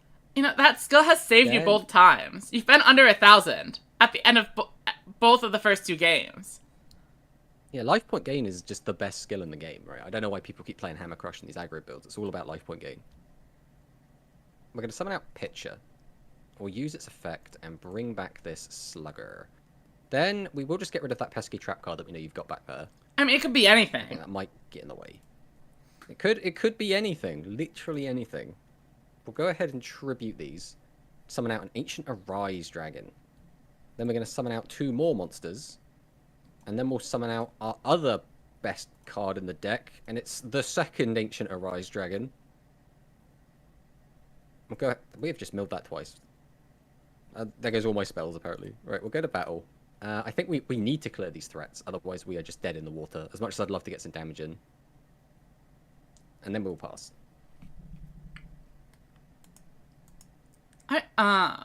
Let's see what I can do. The answer is not very much, unfortunately. Well, I'll bring in Light Sorcerer, Speed Performer to boost the Light Sorcerer, and then a Torna to switch one of those Ancient Ice Dragons into defense mode. And we ditch, a Krybot from our hand. No Mirror Innovators in the graveyard, and I already see a type change beam there. So we will clear one of your Ancient Ice Dragons, doing what we can. Alright, let's see what we draw. Huh. Okay. We are a little bit low on life points, so leaving anything on the field seems kind of sketch. I think the play is going to be to set 1, set 2. We'll go ahead and tribute both to call forth the Steel Mechlord Mirror Innovator. We will go ahead and use Ancient Arise. Again with the spell cards. Is there anything we can do that's fancy off this?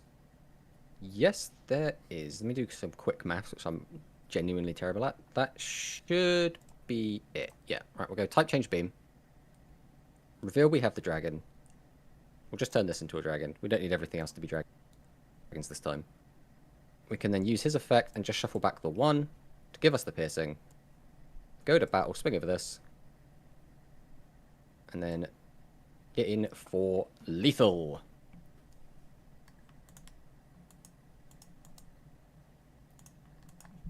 Huh. I did actually suspect you had the type change beam face down, but I thought it would work better in the video if I had a defense mode monster for you to pierce.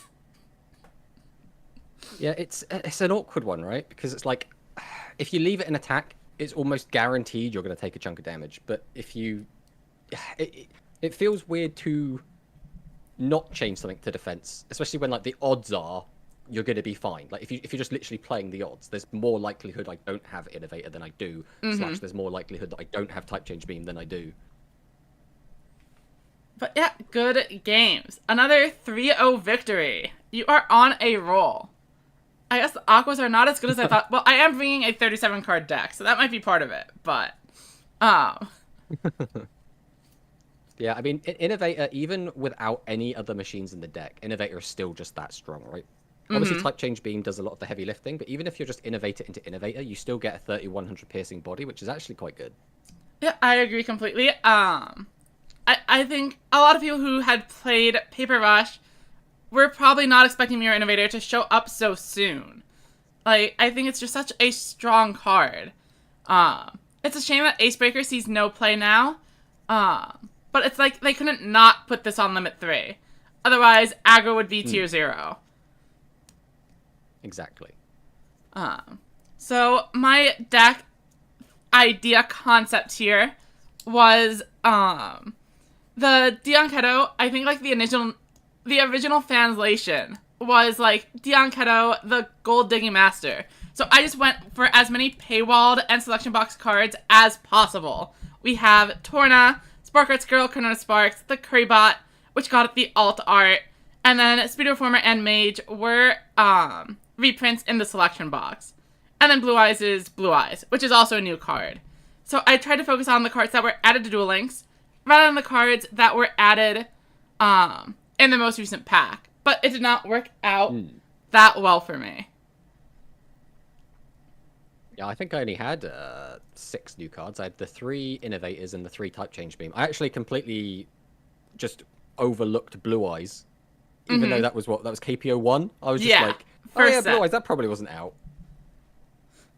I believe Blue Eyes was the first. But I wasn't running Shield and Sword this time, so that probably hurt me a little bit too. But the real issue was just I had 7 boss monsters, which doesn't work as well in a 37 or 40 card deck. You can see you eventually cleared whatever I drew initially, and I just wasn't able to find others, and I was also not drawing cards every turn, because my hand was just 4 low levels, and I wasn't able to summon any of them. So I wasn't able to draw more afterwards.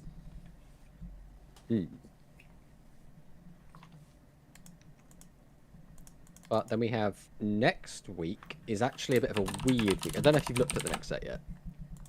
I have not. What is it? So it's KPO5. Okay, so we are going straight there. Deck modification pack. Yeah, yeah. And then it's Dynamic Eternal Live, which has support for Romin. It has support for Roa. So it's got like the Candy stuff, or some of the Candy stuff, and Can Reedy and that stuff. It also has, for Roa specifically, Phaser and Doom Metal make their debut. The issue is that the only other deck that really gets support is Ice Sark. I mean, those are basically So like... the same deck. Yeah, if you squint at them, I guess that's right. It's weird. We get most of Ice Sark here. Obviously, we get the rest, I guess, of Royal Rebels, so that's kind of at full power now. Psychics, we get a lot of that as well. But obviously, one of those things is not like the others.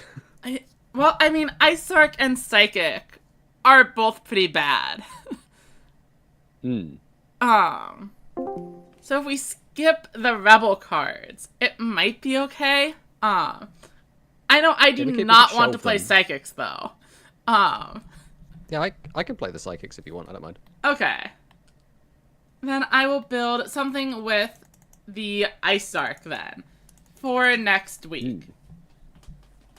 I think you've got everything at this point. Do we have Piercing Samurai? Is that in... That is a great question. And it's relevant to the matchup. I feel like this might be a random one that was, like, just super late for no reason, though. Yeah, I think you might be right. Which is a shame if that is the case. But you'll still have, like, Kime Ruler and stuff, right? I mean, it's probably better if I don't have Samurai. So I think Ice Sark is still the better deck. Yeah, it's KPO7. Yeah, it's Chaotic Omega Rising, yeah, so that's coming up. Yeah, eventually. It's a weird one, though, right? Because we get up to, like, KPO7, and it's like, oh, what's in here? Oh, it's all of the fire baseball stuff that we don't have. It's like all of the sea dragons and stuff that we don't have. There's the next wave of noodle support that we don't have. I mean, we never did go build a volcano attack dragon deck. That is still on the table. There's that. When did Volcano Attack Dragon come out? It was like a promo card in between like KPO2 and KPO3. So it was like there in one of those weeks when we still had a lot of stuff. And neither of us wanted to bring that. Oh, actually, now that you mention it, I think I saw something. Oh. Is it? I think it's this set. I think it's next set. Is Metagears comes out. Oh. Yeah, it'll be the next set. So KPO 6 is Metagears. Which will be interesting, I guess. I mean, maybe next week we do like or the week after next, I should say, we do like Metagears versus Volcano Attack or something. It's like weird. I would be down for it. And I am kind of expecting to just kind of get rolled over by the Psychics anyway. Like, I know Psychics aren't a great deck, but if I'm Ice Sark, you might be able to finally do what the Psychics are supposed to. Instead of just losing. I mean, hopefully. I don't know if we get Maginical Miracle is the only issue. I did see it, I think, when I was looking at this. Okay. But let me double check. Yeah, it's in KPO5, and it's right next to Siesta Torero. So what happened was when I was starting for this week, I was accidentally on KPO5, and I got the selection box idea. Because I'm like, okay, we have Siesta Torero, and I know Sparkheart's Girl is from the starter deck. So I was like, I'll build a deck with all of those in it. And then I got done with it, and I went, oh, we actually don't have Torero. I'm on the wrong page. So then I had to adjust a little bit. That's fine. It didn't come up, did it? I don't think I even saw it. Yeah. I think I milled it at some point, or maybe treated it off, like, or set it turn 1 or something.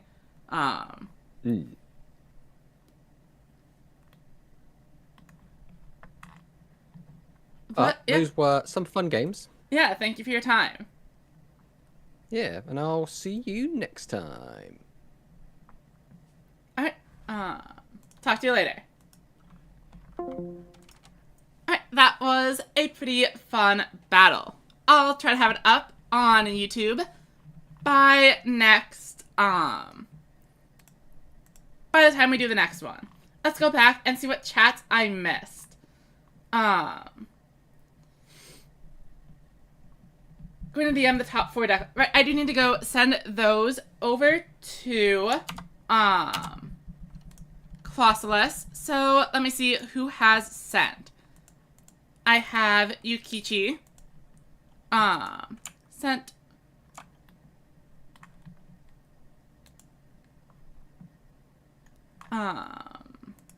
Event page.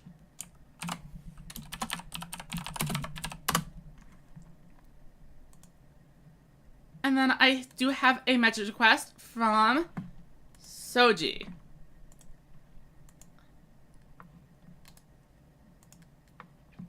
Who was running? That has to be Servant of Dawn.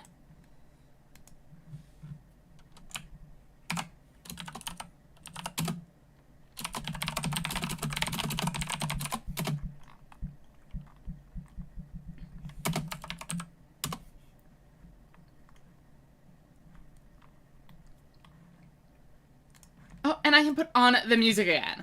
But I also need to remember to lower the audio so we don't all die.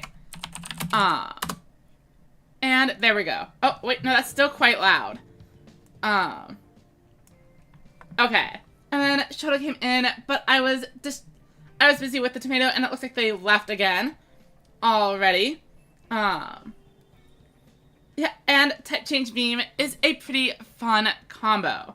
Glad that that tomato was able to get it off a few times.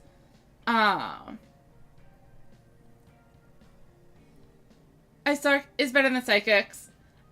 I mean, I think they are both pretty bad. I would say Isarc does get consistent 2,500 boards. I'm gonna need to steal a list from Paco and kind of start working on that. Also, keep in mind, we don't have Piercing Samurai, which I think is somewhat important for giving those Kimi rulers or Yami rulers that revive Piercing. And I'm not sure if we have all of the Urashima cards. It'll be an interesting Isarc list, for sure.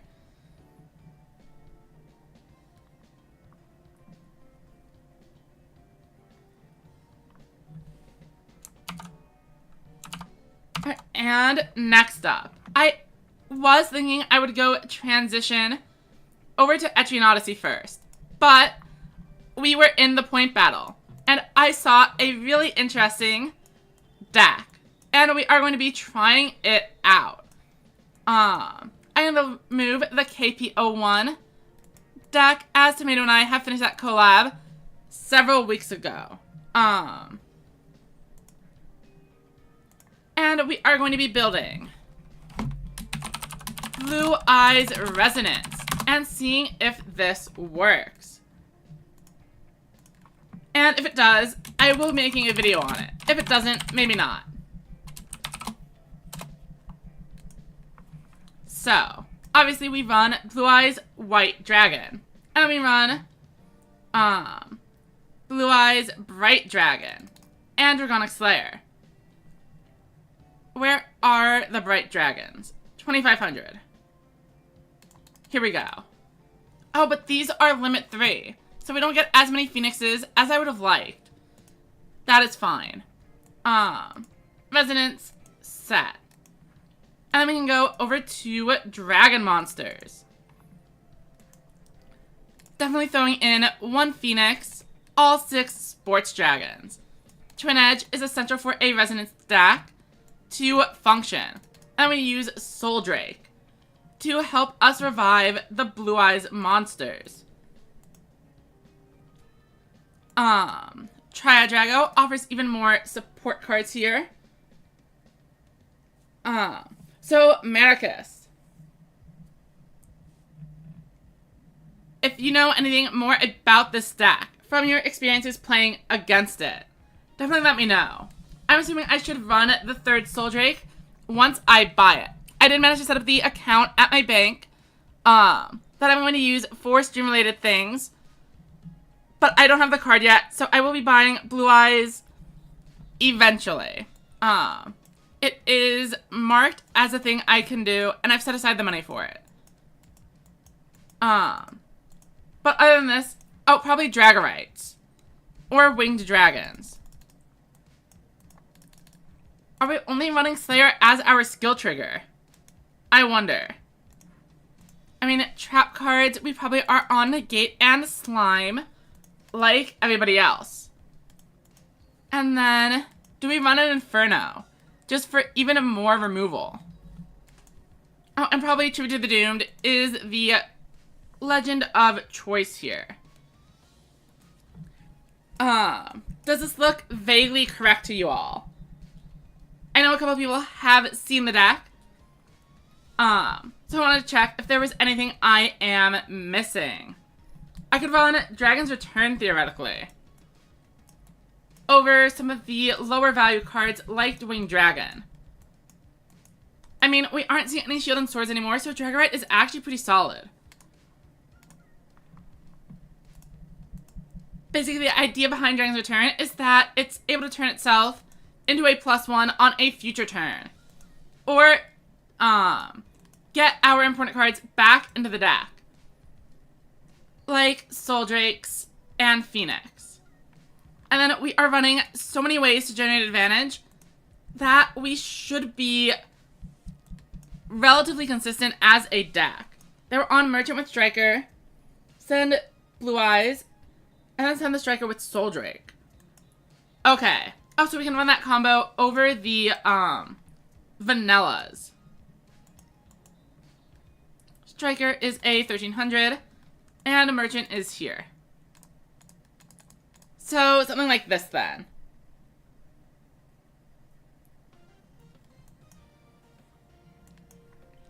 I mean, I guess only one way to find out.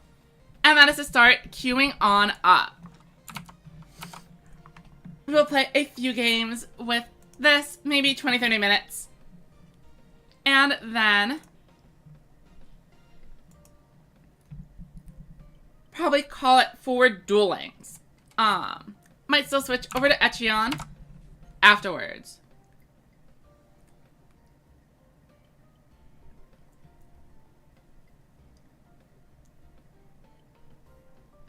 Right, yeah. Okay. Oh, and we are up against a Japanese player right away. Unfortunately, we are not going first. Would have liked to be able to get all these cards onto the board for later. But they are opening with 2 back row. Soul Drake, unfortunately, not doing anything for us, as we don't have any of our relevant monsters just yet.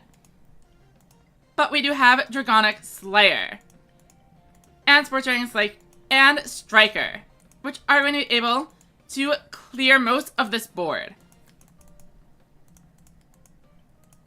Throw down a few of those. Activate Slayer, let's pop a card. We hit the Reincarnation. Seems solid enough to me. And they are on Ultimate Bond, kind of like we would expect. And Penguin. Welcome, and yes, the point battle is over. That's always what we start the stream with.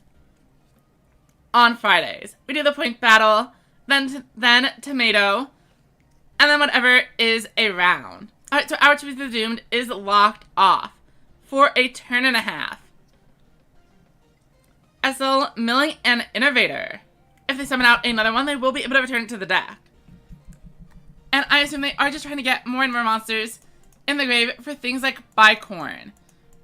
But actually, they might have been looking for a Vanilla Aqua. Barrel Dragon coming down. And unfortunately, they are going to hit, and that is a huge amount of damage being hit.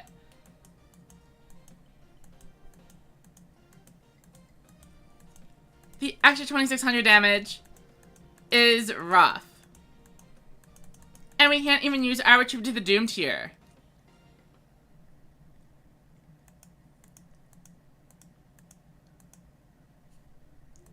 And the Soul Drake is not live either. Maybe we will draw into something great with this Triad Drago to turn things around. Twin Edge, probably not really enough.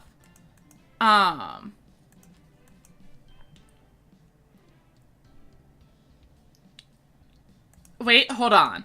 I'm gonna summon out Dragonic Slayer. Then, I summon Twin Edge. Then, I use Twin Edge's effect. And I send Blue Eyes to the grave. And then I can Soul Drake. And send the two monsters to revive my Blue Eyes. And then that means I'm able to destroy their back row with Slayer.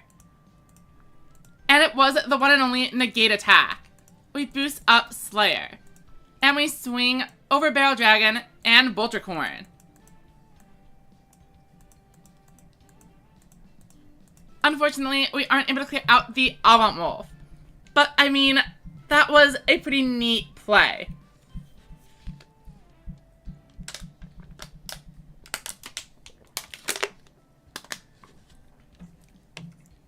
Alright, so they have the Hammer Crush. And they also have a Barrage of Steel. Plenty of back row removal to go around. But if the hand is full of spell cards, will they be able to out the Blue Eyes White Dragon? They are setting. What I really want to see, though, is that Avant Wolf switch to defense mode. That's the sure sign they aren't going to tribute summon. But unfortunately, they have the Dragius. Though I'm thinking they don't have a way to clear out Blue Eyes. So Slayer goes down. And I'm fine with that. Our move. Draw for turn. Dragon's Return, not so bad. And then we do want to put some high-level monsters back in the deck. So we can try to draw into one with the Dragon's Return. One Slayer. And then maybe the Soul Drakes are the best option. We want to keep the other Slayer in the graveyard in case we draw into the Phoenix Dragon. And it's the same total number of targets in the decks then. Merchant is interesting. The thing is, we could actually go for lethal here. If we assume they don't have the slime, we're able to swing in for 500. And then Striker and Merchant are 1500 and 1800. So that's 32. Wait, is that lethal? I don't think so. So that's 23 and 15. 23, 15 is 38. Okay, and 38 plus 5 is lethal.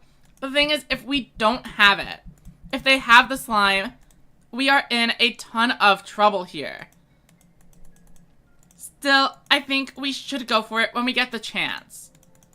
The thing is, we know they have Hammer Crush. And if they are able to use Buffered Slime into a Hammer Crush to destroy the negate attack, then we lose.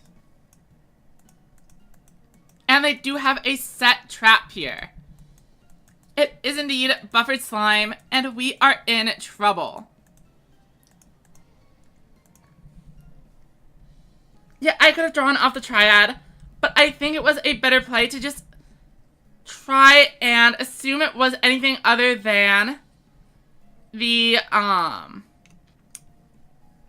slime. Or I could have just put the monsters in defense mode. I don't know. Tough to say for sure. Obviously, we are just losing to any tribute summon at this point. But I think they actually would have a little bit of trouble dealing with the Blue Eyes. So I could have just set 2 and played it a little bit safer there. Definitely my fault I lost that one.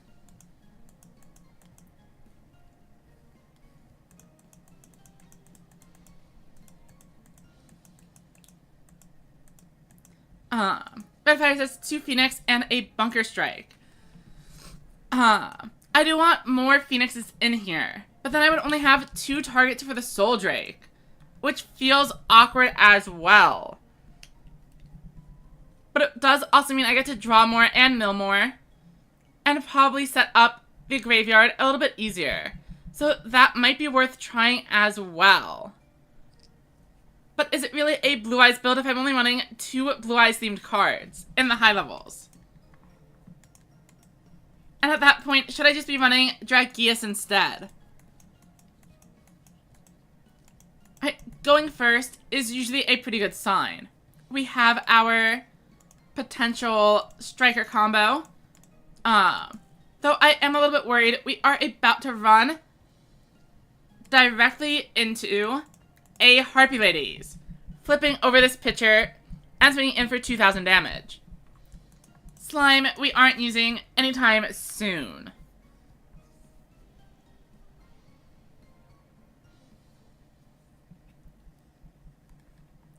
But they actually go for a full house. And as long as we're able to draw into a boss monster or two, we are going to be in a pretty good spot. Obviously, we are starting off with Dragonic Slayer. Then Twin-Edged Dragon comes in. But we are treating it as well for Bright Dragon. Then Slayer is going to go ahead and pop a back row. They are probably going to use Negate Attack. But let's pretend they don't have it. And try to get in for what is essentially near lethal. If all of this goes through, it is 5,800. And so far, so good. Alright, and let's see what they got. 200 life versus 6,000. Our graveyard has a pitcher set up.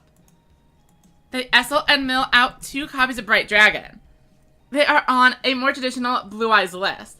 Blue Eyes Rain still activatable though, as they have the 3rd Bright Dragon in deck. So they have bought 3 copies of the structure.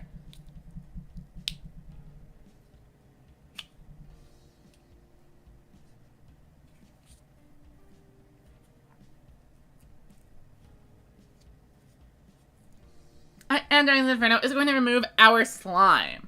But I don't mind it. We definitely aren't taking lethal, and the fewer cards they have in the back row, the easier it is for us to snipe out the relevant options with our Slayer later. Alright, and another Blue Eyes Bright Dragon. This board is going to be completely cleared. Bright Dragon able to destroy my own Bright Dragon, and then swing in for 2,700. But they just lost their Negate Attack, and they only have 200 life left. If I'm able to draw any of my boss monsters, I can swing over that Bright Dragon and end it. Let's go ahead and start off with a Sports Dragon Slugger. Sports Dragon Slugger brings in Sports Dragon Pitcher. And Dragon's Inferno burns that back row to a crisp. It was another one of their Infernos. We go ahead and Slayer. Slayer boosts attack. And we swing in for game.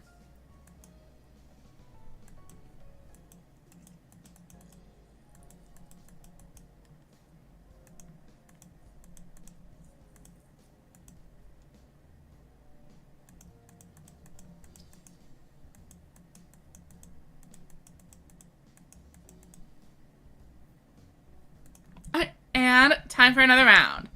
I think 3 games is good for a first impressions. But maybe we'll even get a few more. Notably, it has only been an average of 5 or 6 minutes per game. So the deck seems pretty fast.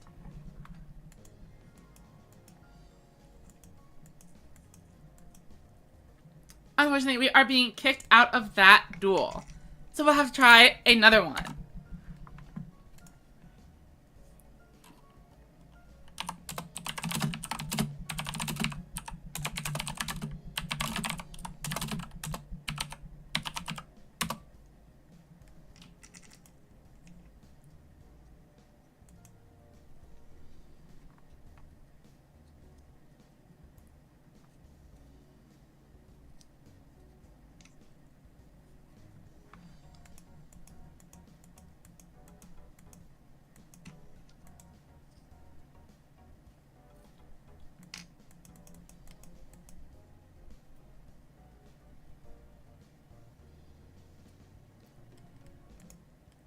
Okay, so we have Slayers.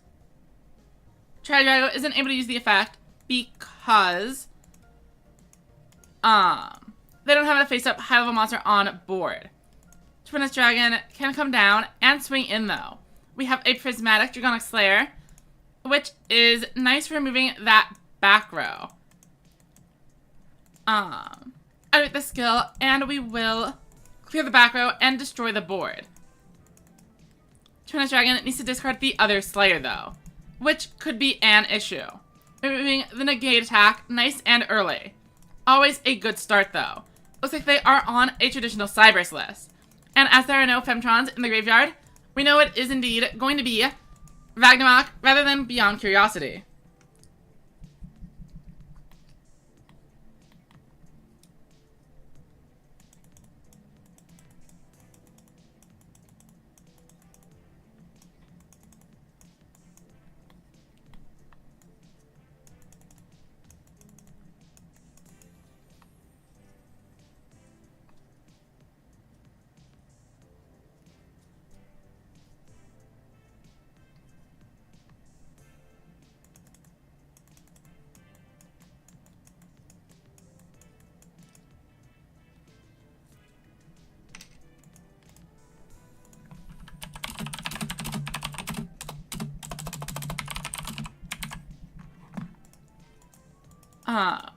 The opponent brings in attitude. Sorry, I'm also double tasking with people talking over in the room about point battles and stuff. Okay, but we are going to do our play. Let's Twinus Dragon and discard Blue Eyes. It's now able to attack twice. Then we can Slugger and Soul Drake. And use Soul Drake to go into the Blue Eyes. I don't think we needed to do this. We already could have just done this completely normally. But it is more fun that way. Phoenix Dragon activates the effect. We're going to grab our Slayer back. And then get in for a ton of damage.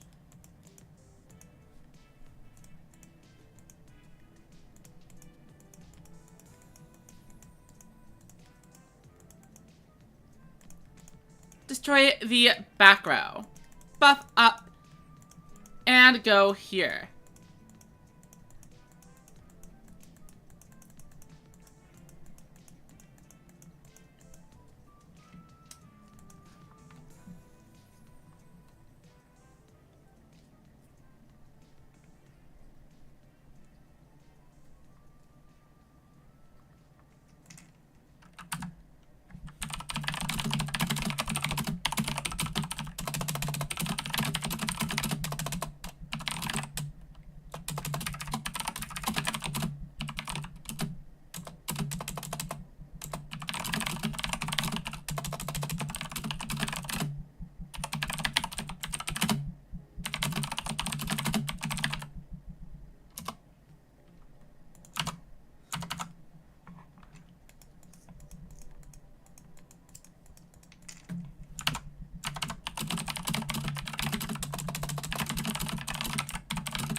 Tomb of the Doomed seems pretty good here. Just the picture, and that... Oh, and they concede. Fortunately, I did not accidentally destroy my own Blue Eyes.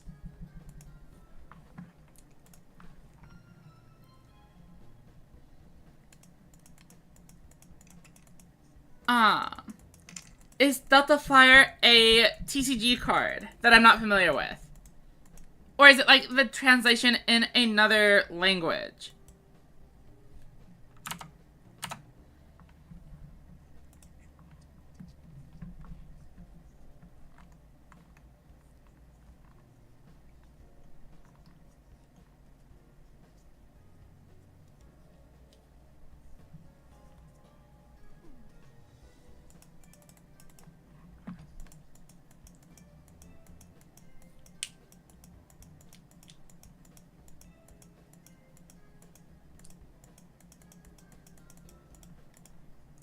Let's see. So we are up first. We could bring in the Bright Dragon. Wait, no, I misclicked. Let's just get out of here. I was just clicking around normally on the mouse because I like the sound it makes. And then I apparently somehow double-clicked to activate Tribute to the Doomed, which is very funny.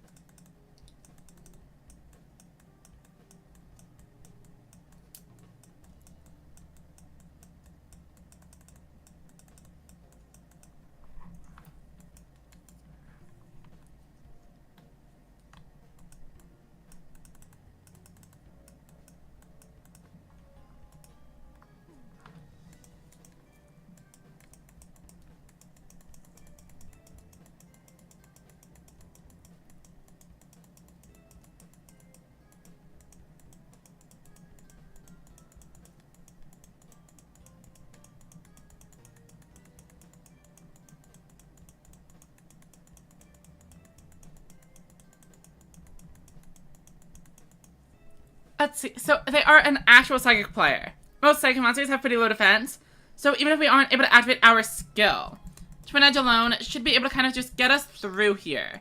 Let's start off with Twin Edge Dragon, and activate the effect, discarding the Triad Drago. Then a couple of Sports Dragon Strikers, and set the Tribute to the Doomed. Like I said, I think that monster should have 0 defense, so I'm not super worried. Though it could be a Howling Bird. Let's find out. They're also considering activating a trap card. Looks like they are going for an early negate attack. We'll go ahead and pass it over. Thank you for the follow, Unicorn Wizard. Finger says they do the same. Oh, and that was action number 275. Thank you all for the support. I definitely appreciate it.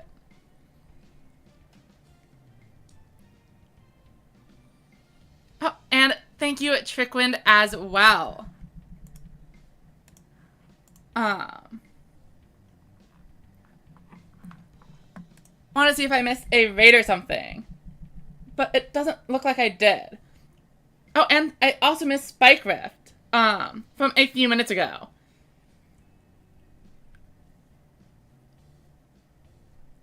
Alright, so the psychic player used their Canary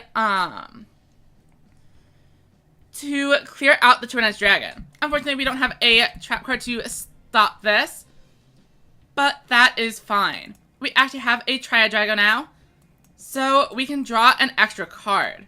We have the Soul Drake, but nothing to revive off of it. So let's just bring in a Slugger. Wait, Slugger is level 3. This is salvageable. We will tribute off 2 monsters, and we will just give up on the draw. Our board is strong enough as is. Unfortunately, we would have drawn into a Slayer, so I really would have liked to have that access. I meant to summon out the Soul Drake initially, draw the card with Triad, and then tribute off for my monsters. Oh, I also didn't use Tribute to the Doomed. Things are going very poorly very quickly. We can't even clear the Peace Holder. I am a little bit distracted. Oh, and thank you for the Prime Unicorn Wizard. Hope you are having a good day. What kind of decks are you enjoying in Rush, etc.? Okay, let us focus on not throwing this game any longer. So we have to do the Doomed. Obviously last turn, we should have ended on Slayer plus Bright Eyes to pop back row and actually clear through the Peace Holder. But an Esperade is not going to be able to use the effect, nor is it over 2500. So Bright Eyes is still seeming relatively safe here. They're going to need to bring in another boss monster. But if they're doing that, then the Speedy Performer is not gaining any value. Alright, they just go into battle. And they do choose to crash to help secure the line. my board is empty. But we find a Phoenix Dragon. Unfortunately, Phoenix Dragon not able to bring back the Soul Drake for us. But it can get us to a Slayer. And I messed up again. I have a pitcher I should have used to bring back the Slugger. I don't know what is wrong with me this game.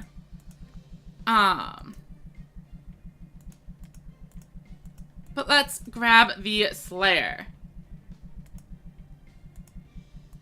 Merchant comes down. Then we Slayer. Twin Edge Dragon. And then I don't really want to shoot to the Doomed. But now I'm actually in danger. Alright, enjoy your night, Soji. So I could trade it off if I want to. But I think I'd rather Tribute. Even though it means I'm going to have a tougher time against the bosses in the future. I don't really want to, run into major issues with only having one monster on the board. So let's clear out and swing in with the Twin Edge as well. Again, I could have had 2 bosses on the board, but I messed up and did not do so.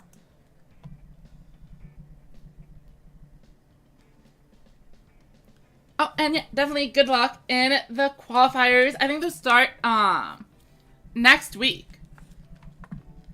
I know it's going to be a pretty tough thing to do.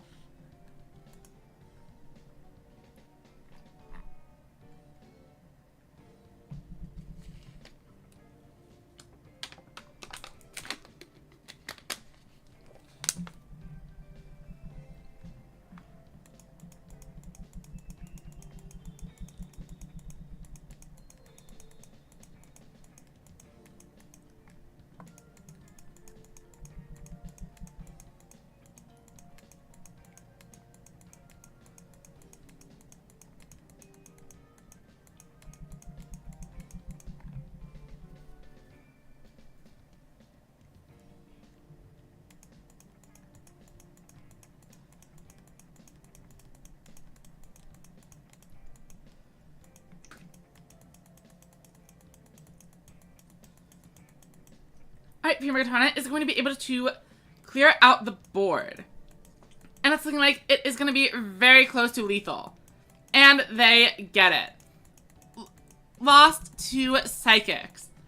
But I do want to point out, I played terribly. I need to take a slight break to grab some water. But I also probably should reset my headspace as well. So we'll be back in just a couple of minutes. Thank you everyone who's been watching so far. And we'll go ahead and play a little bit more of this deck when we return.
And we are back.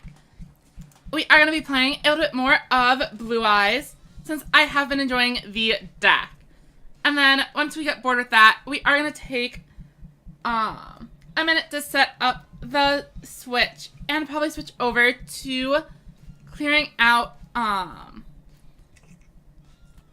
Odyssey. I think we are on the final boss. I went in and mapped out the rest of the floor that I stopped on when I was last streaming it, and then did some of the side quests, etc. So I should hopefully be relatively prepared. Our opening hand is not too powerful. However, with a set 2500 defense point monster, we might just be able to hold off against a legion of cards like Dragias. Unfortunately, they are on an archive skill, which does make me think they are playing Blue Eyes, not to mention the mat and sleeves. So they are going to be able to bring in a Bright Dragon and boost it on up above 25.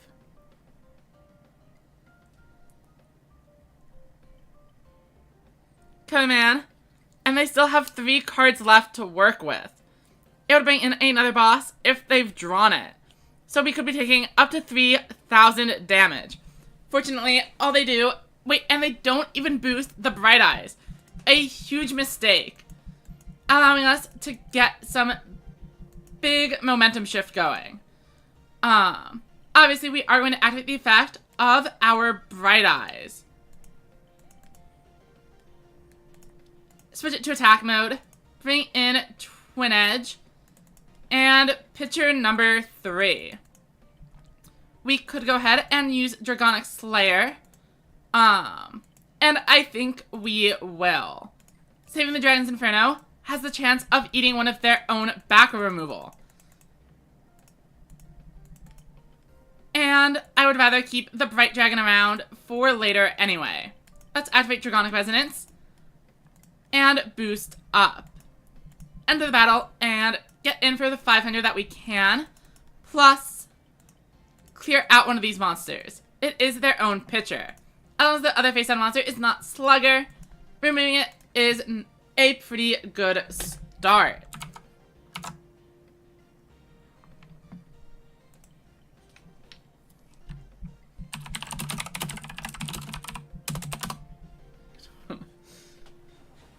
Alright, they have the Soul Drake and are going to be able to bring back the Bright Dragon. But the main question now is whether or not they are able to bring in the Vanilla.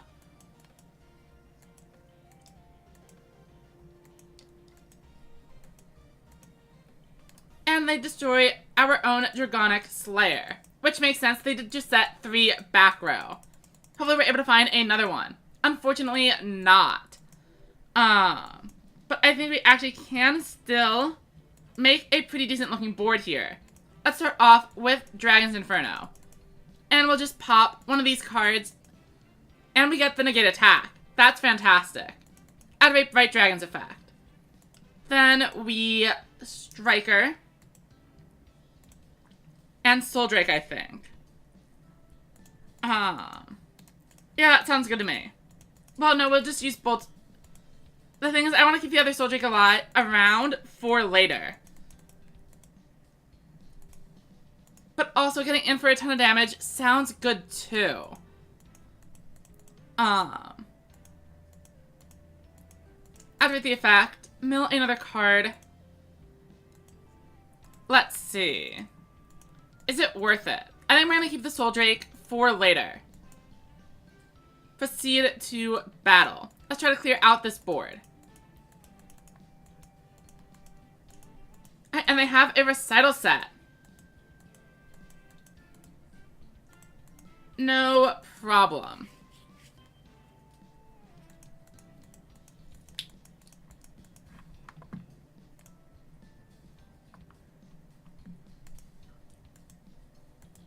And we see the Slugger triggering the pitcher. Soul Drake is going to be able to bring in Bright Dragon number 1. And I am kind of expecting them to go full combo here.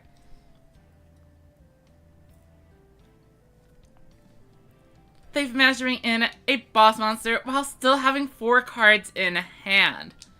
Then here comes the Righteous Dragon, right on cue, as Red Fire mentions it in the chat. Righteous Dragon returning in the Soul Drakes to be used again later.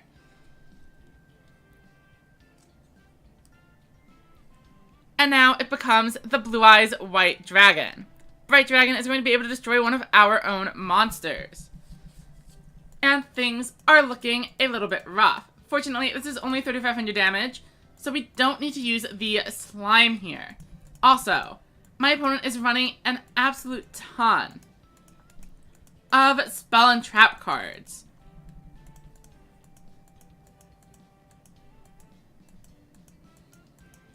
Alright, our move, we draw a Phoenix, a Triad, plenty of good options here. And we start with Triad Drago. And we need to summon out 2 non-level 3 monsters. Phoenix Dragon and Soul Drake do the job. And then we get to draw a card with Triad Drago. Then, let's go ahead and Soul Drake. Soul Drake sends itself to the graveyard, along with the Triad, to bring in a Bright Dragon. Then, I would like to use Dragon's Return.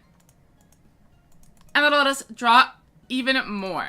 I'm returning 1 Slave to the deck, and the 2 Soul Drakes. This will provide us with more, well actually, what if I return the Triad Drago? Even more potential value unlocked. We draw a Slugger, which we do not need here. So, Phoenix Dragon will go ahead and swap it out for Dragonic Slayer. Summon in Merchant, then Slayer next.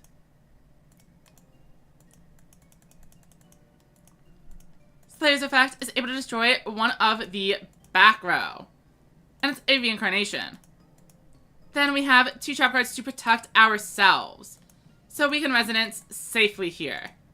1, 2, and mill to boost, and we are going to be able to crash into that Blue Eyes. Enter battle, we want to start with the Slayer, as they can't use slime when it attacks. Oh wait, and I can only attack with the late monsters, and Twin Edge only goes up to 7.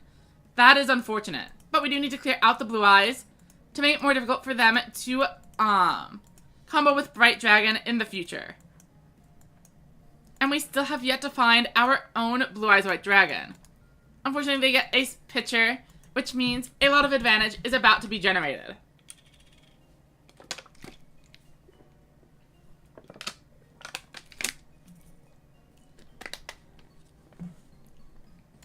And Soul Drake, presumably into the vanilla first.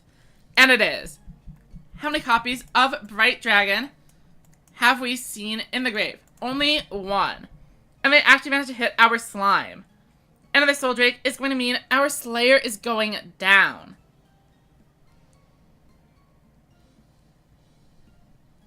Yeah, unfortunately, we haven't been able to find our own vanilla Blue Eyes, so despite having Bright Dragon for several turns in a row, we haven't actually made that much headway offensively. Fortunately, we are going to survive this turn, thanks to Negate Attack. But we are running out of cards in deck. And that is not really helping.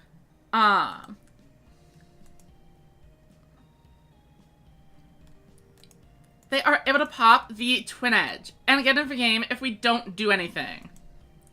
So we are kind of forced here to go into Dragonic Slayer and draw an extra card with Triad Drago, as we would otherwise just lose the game. Dragon Merchant is not level 3, so we are able to draw the card, but we don't draw anything of note. Let us enter battle and just finish this off.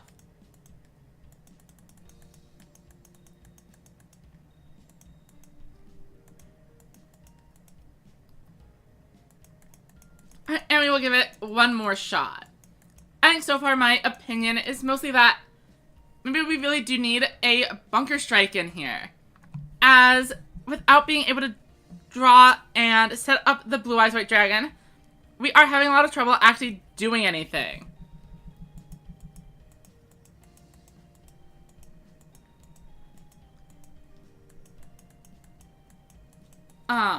Okay. We are up first. And we have a reasonable hand, able to set a lot of cards. We will keep Soul Drake around, as I feel it's the one most likely to be able to just do something random on the next turn. And it's also not a level 3 monster, so it works with Triad Drago.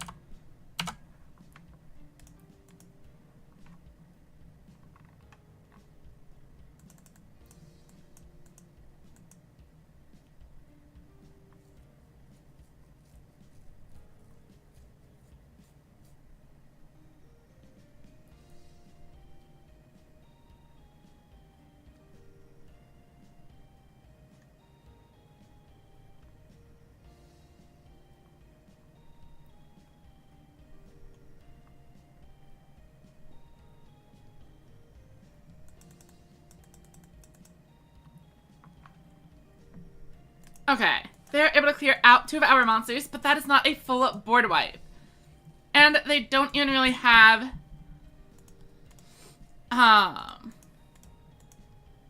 piercing damage here either. However, Dragon's Merchant is a little bit awkward. We need to use Soul Drake, and in order to clear the Witch, we need to use our buff on it specifically. So that means discarding the Pitcher to buff this by 500. Then, in order to remove 7-Sword Magician, we need to Tube to the Doomed and ditch the Twin-Edged Dragon. Maybe we should have just tried stalling for a turn instead. We have the Inferno, and we only hit a Talismanic Steel Ray. Nothing too crazy. But I mean, we are getting in for 1,000, and we have a negative attack to keep us safe.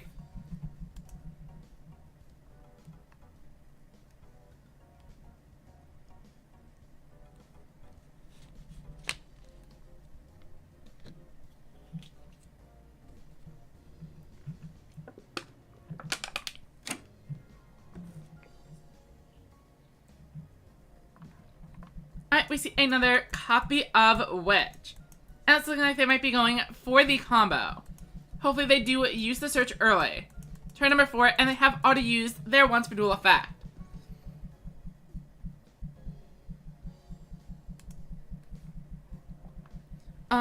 What dueling soundtracks do I think is my favorite? I don't know, I guess Mimi's is fine.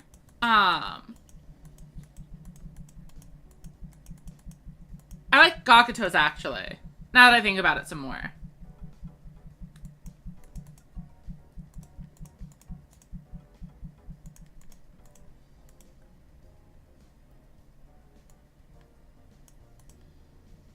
Oh, I actually could have cleared this board. Well, I could have cleared the Sevens of Magician. But whatever. Set you, and we have a pitcher set up. Okay.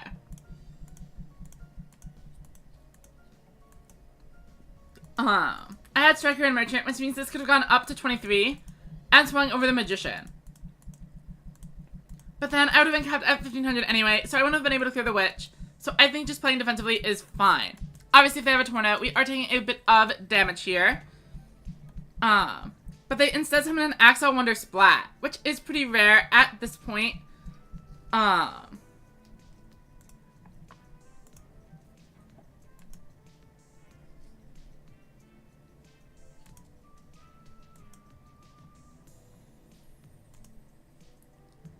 And we get into a Soul Drake. But once again, we have found none of our high levels, 15 cards into the deck.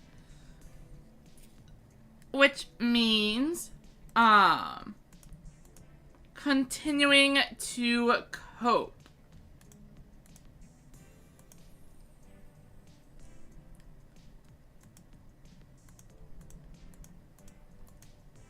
And there we go. End turn.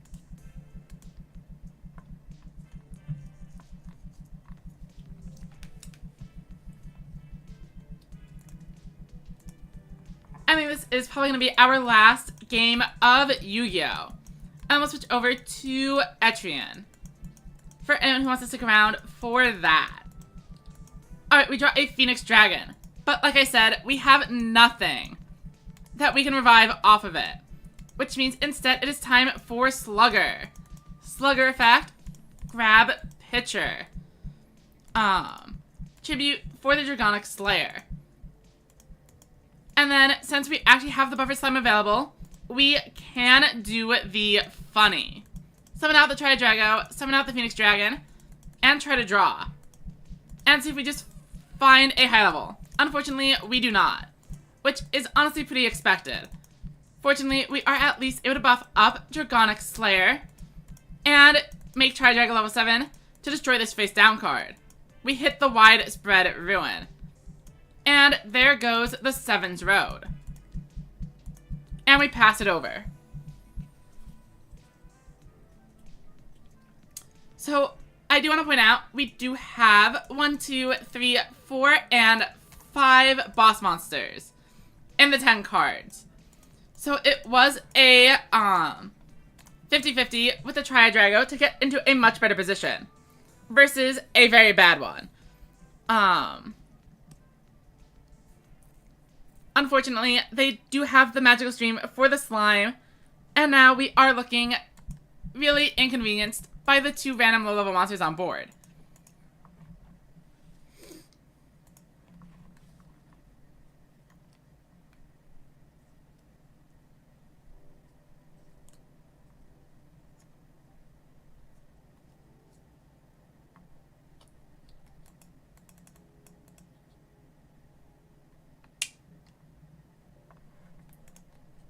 And we somehow managed to survive the turn.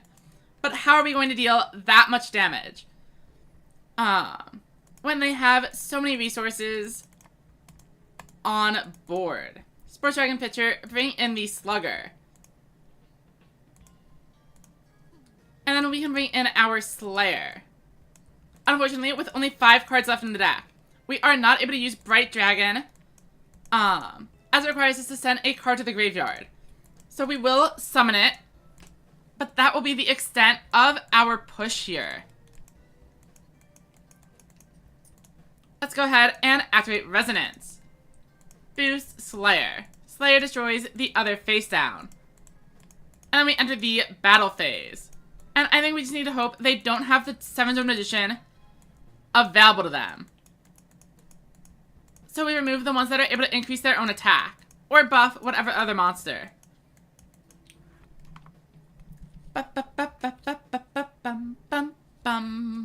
Unfortunately, they do have a Talismanic Seal Ray, which is already off to a pretty dangerous start.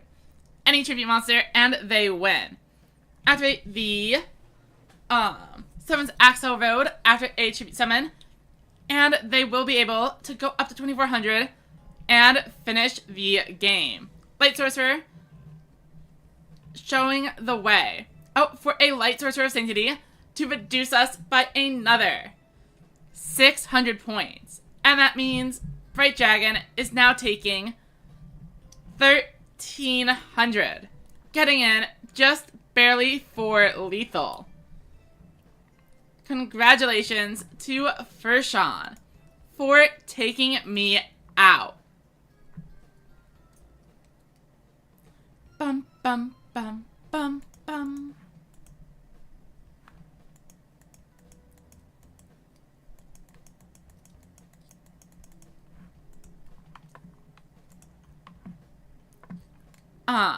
So, as you can see, I am not very sold on this Blue Eyes Resonance deck.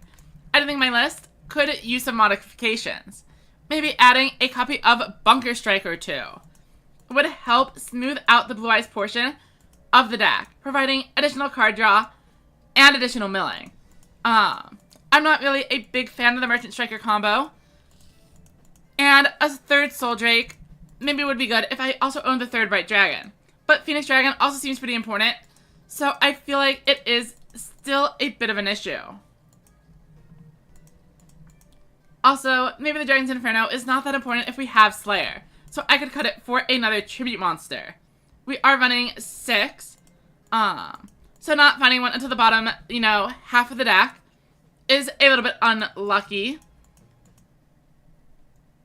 But I will leave this one to other players. I'm definitely more of a noodle or Cyberse enjoyer. Or, you know, machines if I actually want to win the game. So, now it is time for other video games. It'll probably take a minute to set up the Switch. So, let's just go to the BRB screen. Not gonna run any ads or anything, though. Just want to make sure you aren't all hearing all of the controllers rattling around while I set this up. I will be right back.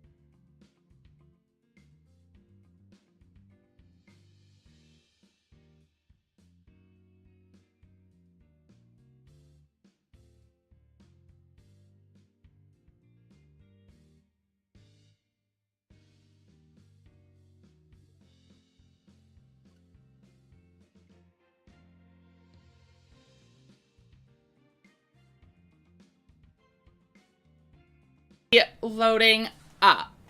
I know it looks like a black screen right now, but there we go. The Switch is booting.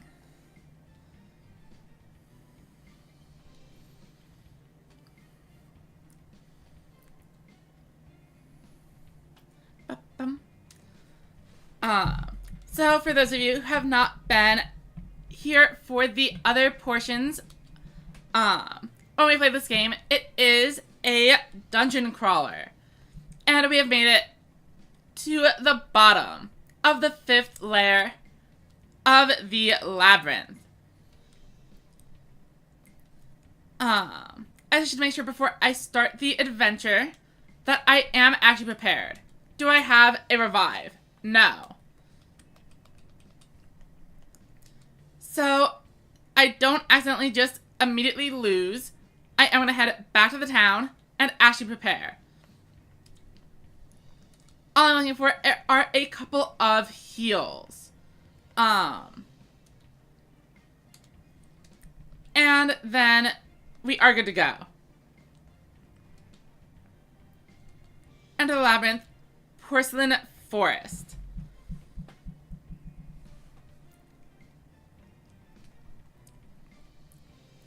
So you can see it is a grid-based dungeon map exploring type thing, and we are actually able to mark the map however we want, rather than having the maps provided for us. A large part of the game is in mapping out the dungeon ourselves, though I do have it set up so that the walls and the tiles register automatically, but anything else like the doors, the shortcuts, etc. are marked manually. Enemy encounters find you in the dungeon, but of course most of the time they are not going to be that threatening. It's the loss of small amounts of health and mana in between each battle that make you worried, and eventually force you to head back to the town to rest. And, I mean, I actually shouldn't say that they aren't dangerous at all. Even at a high level. I'm not really able to just sit here and auto-battle against level-appropriate enemies. I am going to have... Oh, wait. I should also switch my stream info, since we did swap categories.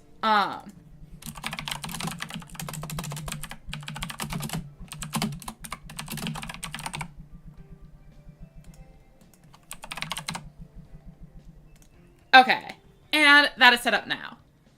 But I did forget what I was talking about. Oh, I think I was just saying I'm not able to actually auto-battle the opponents here, because we are in a lair of the dungeon I am appropriately leveled for. So instead, we have to use essentially a more offensive version of our boss strategy, which is largely reliant on a combination which allows us to cast our spells without spending any mana. And, I mean, if you played any video game, you can tell why that could be useful. But even more than regular, I have a member on my team, you can see here, with only 78 mana. They are a very strong, bulky class, but they make up for it with a lack of MP. So we are using the ninja here, and spamming the Dark Ether ability to allow them to go in with no restrictions, firing off their strongest attack every single turn without fail.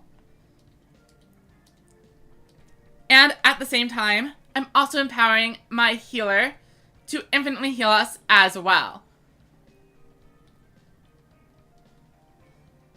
There is also an inventory limit of 60 items. However, I'm probably not going to fill up the bag, as this is not an exploration run into the dungeon. Wait, did I just mess up? No. Okay. We are good. We are heading down to the next floor. Floor 20. And as you can see, these shortcuts save us a ton of time. Instead of going all the way around the map, I'm able to travel 2 squares. And I'm already all the way down here. Pretty sure this should be a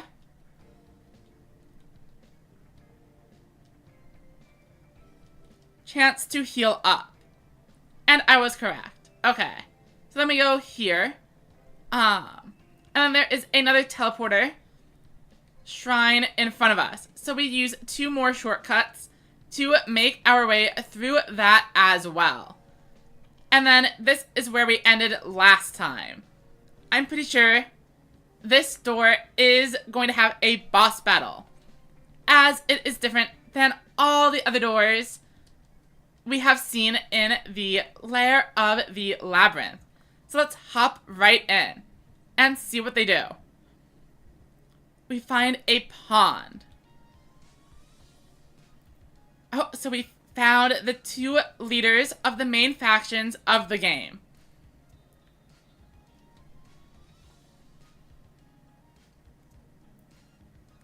And they are related. So, story spoilers, so this game doesn't have much of a story. But basically, there are 2 cities. One of them is, at the bottom of the sea, but they used to be the same kingdom. So the rulers of both are related.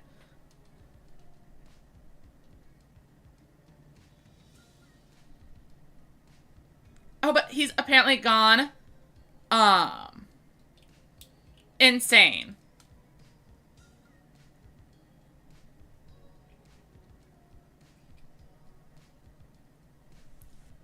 I don't know why the memories are gone, or, well, okay, they did explain the humanity thing.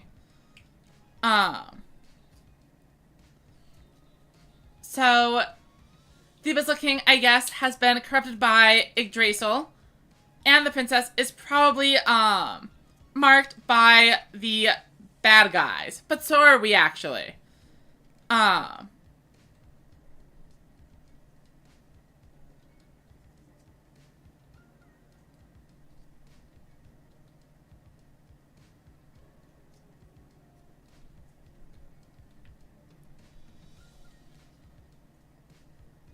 Oh, and they're better now.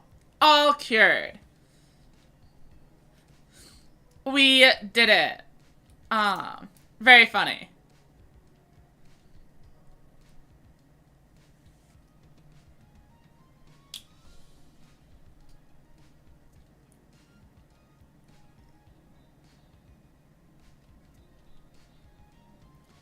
Abyssal Shrine, come to the sealed door of the Deep One. Otherworldly Seas brand leads deeper within.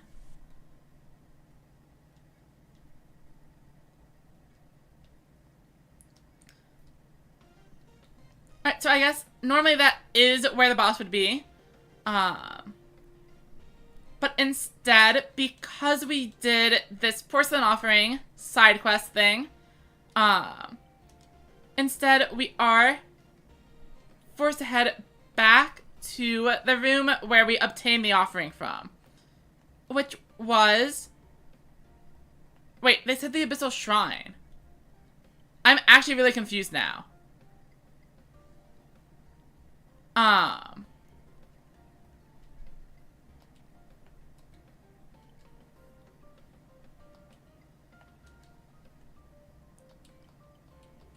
don't know where I'm supposed to go.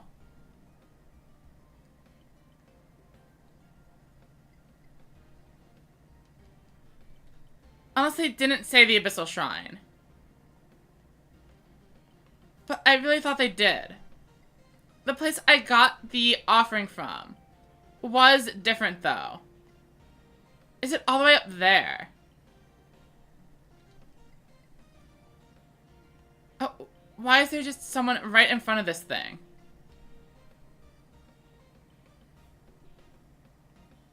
I guess they are just blocking the path.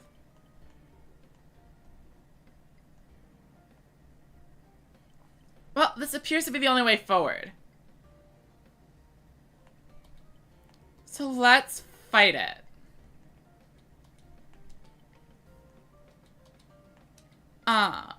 Definitely a chance I mess something up, though.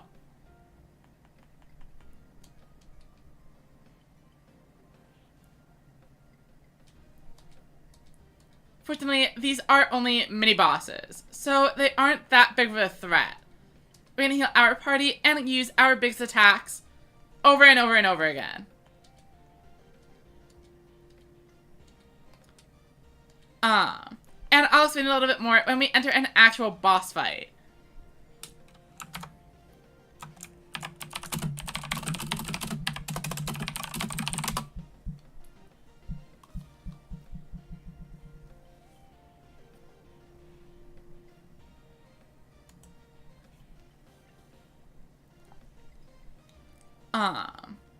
Okay, but that one is down, which probably means I am able to keep on going. I'm trying to get up there. I'm pretty sure.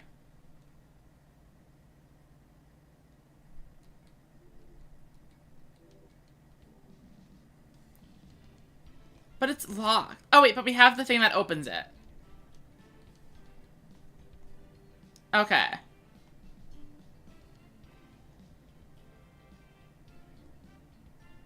Interesting that they are chasing me now.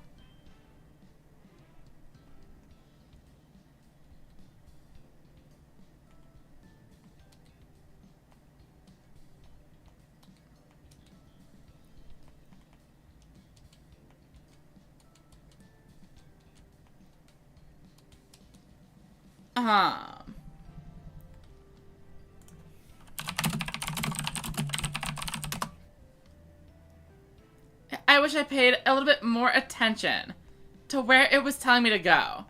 Because if this is not the right spot, I'm going to be a little bit confused. And that's not going to be very interesting content for a stream. And I thought that was the boss room.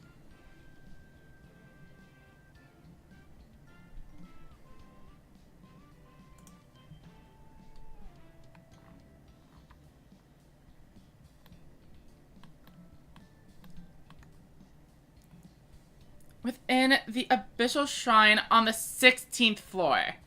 I am on floor 14. So I definitely messed up somewhere along the way. Let's just head back to the market one more time. I know the Porcelain Forest starts on floor 17. So we will enter from there. And then we'll just go up one. And we should be okay.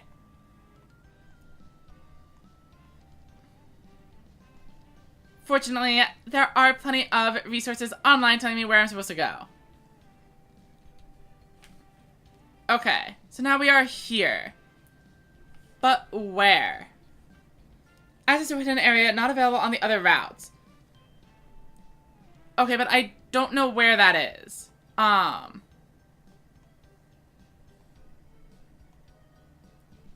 I should probably mark the stairs as well.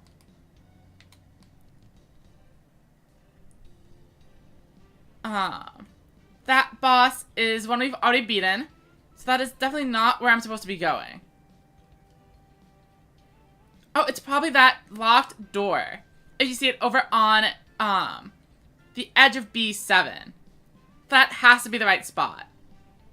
For sure. Hopefully it is easy to get to.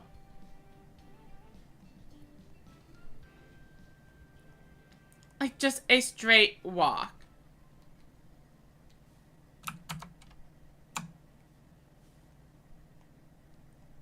And we can dodge this one, no problem. As long as we don't spend too long in this fight, we should be okay. And because of that, I am going to be pressing the escape button. Because we are currently being chased, and I don't have the turns to deal with that. As you can see, it is right behind us. But we make it through just in time.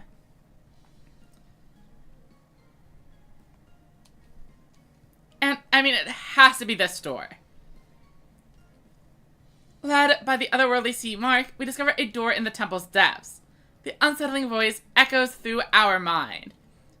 Powers that have been expended on the princess are restored, and glory has returned. So, apparently the eldest one had weakened themselves in order to corrupt the princess. When the power is fullest, they destroy Yggdrasil and humanity. But we are trying to stop them, apparently. And they're just kind of like okay with this.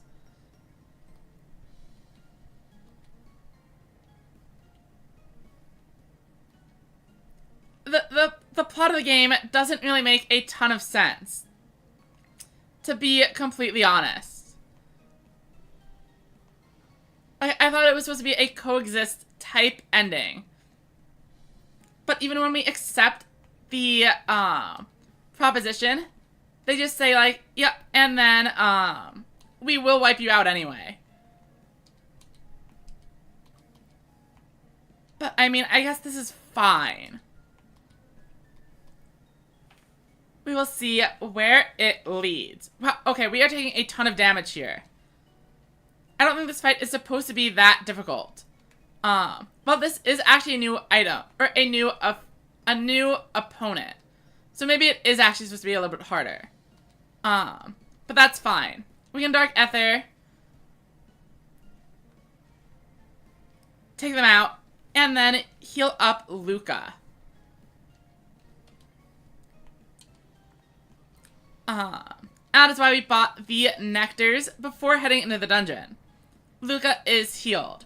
And as long as Luca, is alive, Luca themselves has a resurrect spell. And is able to bring the others back in. Toss down a party heal. And a little bit more on Cassidy. And I think we are good to go. I am going to go ahead and make a quick save. Just in case.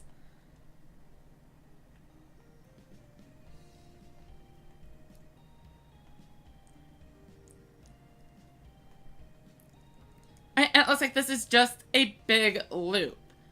But I did want to mark all the areas on the map anyway. Deep Believer. Another new opponent. And since we took so much damage last time, we are going to start with healing. And then charge to prevent any weird counterattacks. As always, nullify those mana costs.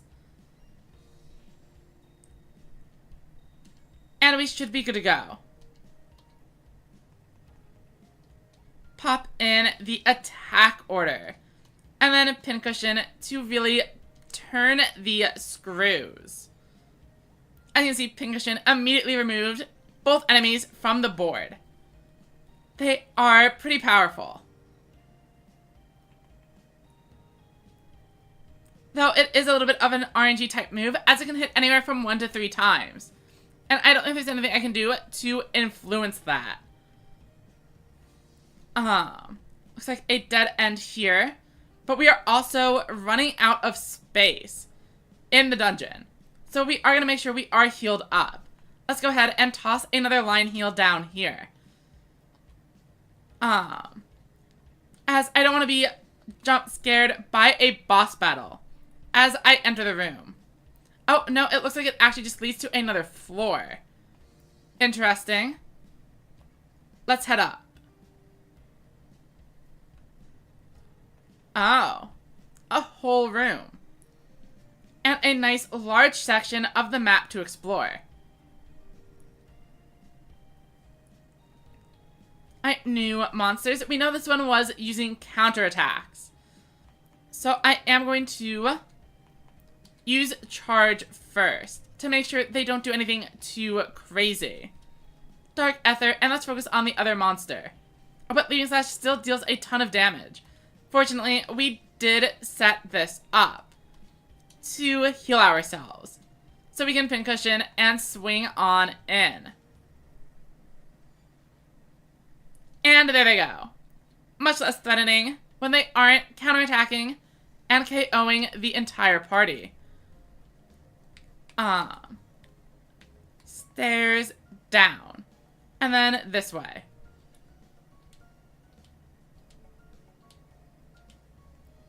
And I suppose we just start exploring. Presumably this is just a little loop around. Oh, that is a ton of monsters. We want to probably focus on the believer first. And we are going to be putting up some heals. Skills, Binary Thunder, and Ether. Here we go.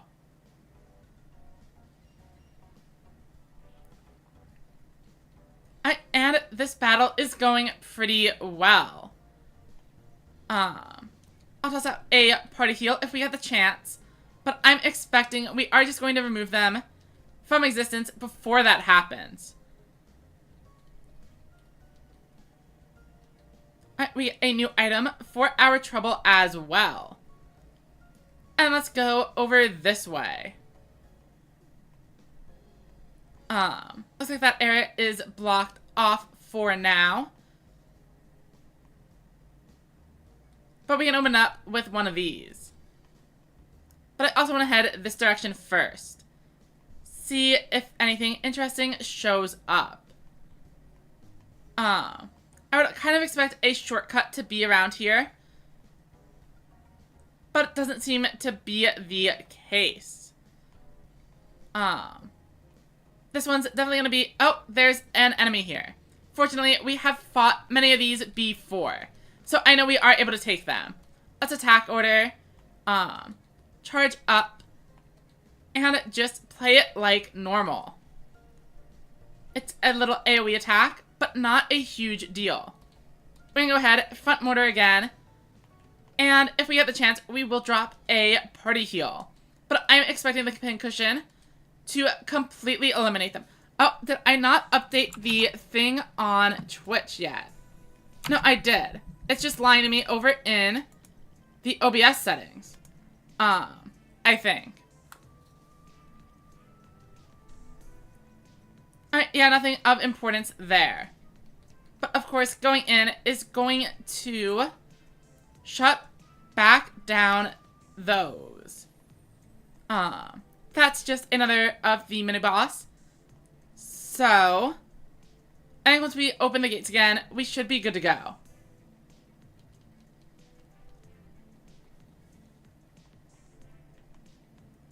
So let's... Oh, and we have to fight this again. Okay. No problem.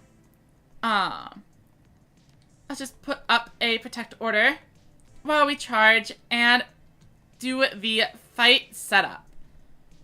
Yep, ground shake hits everybody for a little bit, but that is no problem. Front mortar deals plenty of damage, and pincushion is going to finish them off. And if it misses, we always have another front mortar anyway. Alright, so it is down. I can see nothing too crazy is over there. So we want to go up here instead. Shutters are down. And there's a suspicious looking door. As always, I want to make sure I make a quick save. Because you never know what's going to happen. But so far, so good. There's a way to turn off the shutters. I might as well start with that, as I'm going to assume we are going to run into one as we continue to progress. So no reason not to. Nothing but walls here. And as expected, there was a door in the next room. Alright, we get to go with a preemptive attack, so we can really focus on shutting down these monsters as early as possible. Get in with all of this. 1 down. 2 down. All that's left is probably the weakest of the 3 monsters. Just in case it does anything, we will party heal. But we should be good to go. Pincushion eliminates it in just 1 hit.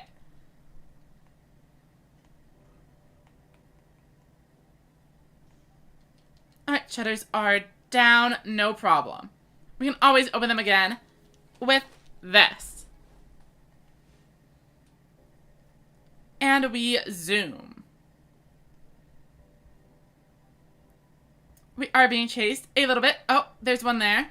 And I accidentally walked right into a blind side because I accidentally went backwards instead of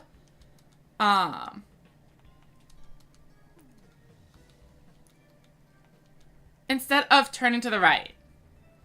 But this is still fine. As you can see, our party is relatively healthy, and we are going to take them out no problem on this turn. 1 more Dark Ether, and we are ready to go. Nearly 1,200 damage in a single attack. But I guess if we've already done that, we might as well map out the rest of this little area here. And it looks like we can go this way as well, connecting all of that together again. Oh, but there was another one hiding right around the corner. Let's go ahead and drop a Protect Order. Our unit shouldn't be getting 1 shot at all, so the passive healing is better than a regular party heal, which is only for 1 turn. As you can see, they are looking pretty low. Attack Order is ready to activate, and we finish them off with Pincushion.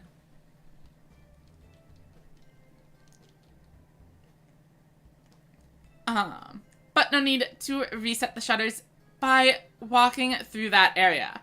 I think going up is probably the right way, so we will do a little bit of mapping first by heading down here and apparently running in to yet another of the freed savages.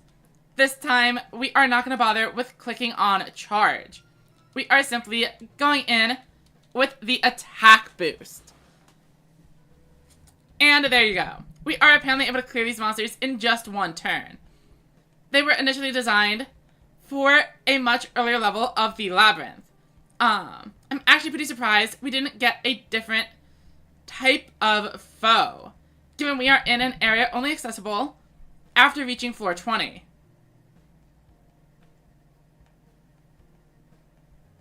Another set of stairs leading downwards this time. I feel like we've been going upwards previously, so maybe this is actually closer to the boss room. Okay, right ahead of us there is a shortcut, and I have been thinking about that. How are they planning on us to get back here without traveling through up and down 4 floors of things? But it looks like there is an unused shortcut. A little bit south of where we are. So once we manage to get that all settled up, we'll be in a good spot. I want to deal with the Deep Raider first. Go for a Protect Order, and charge. I will use the Binary Thunder to get a bit of AoE damage in. But unfortunately, they did raise their resistance with one of their spells. But we still managed to clear out one of these monsters. And then with Attack Order and Pincushion, I am hoping the others fall as well. Dark Ether. And there we go. Front Mortar finishing the job. Oh, and we find a treasure box. We are pretty deep in the labyrinth, so I was expecting something a little bit stronger than that. But we will take what we can get.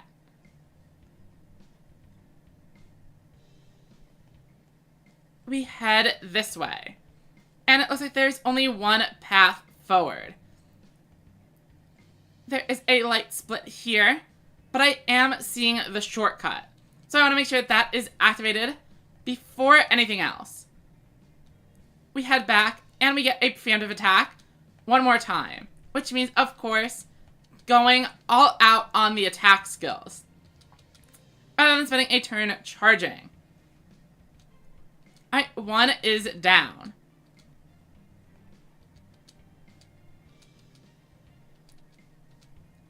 And the other one should fall soon. Unfortunately, we actually don't take it out. But our Protect Order was good enough to keep us safe. Dark Ether activating.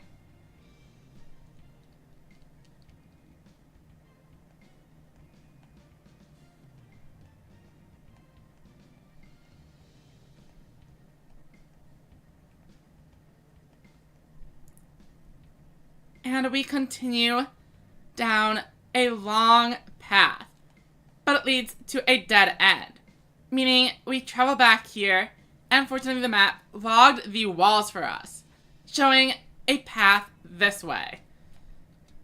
Front Mortar, definitely gonna go for the Protect, and we definitely need to charge when there are this many enemies.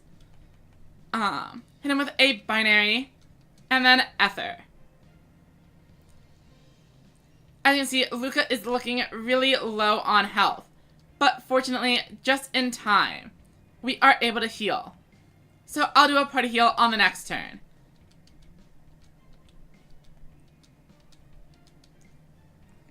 And we'll see if this is good enough. We are at full health. Cassidy takes a hit, but Ben K finishes it off.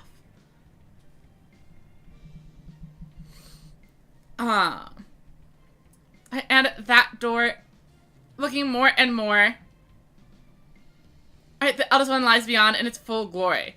I would not like to open the door immediately. I'm going to back up. And finish measuring out the room. Then it is preparation time. Skills. We definitely need to use healing.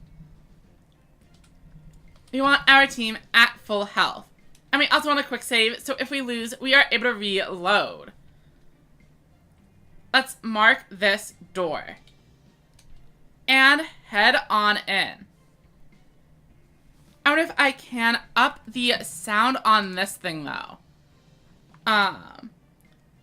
Because I'm sure it has a final boss music coming up soon.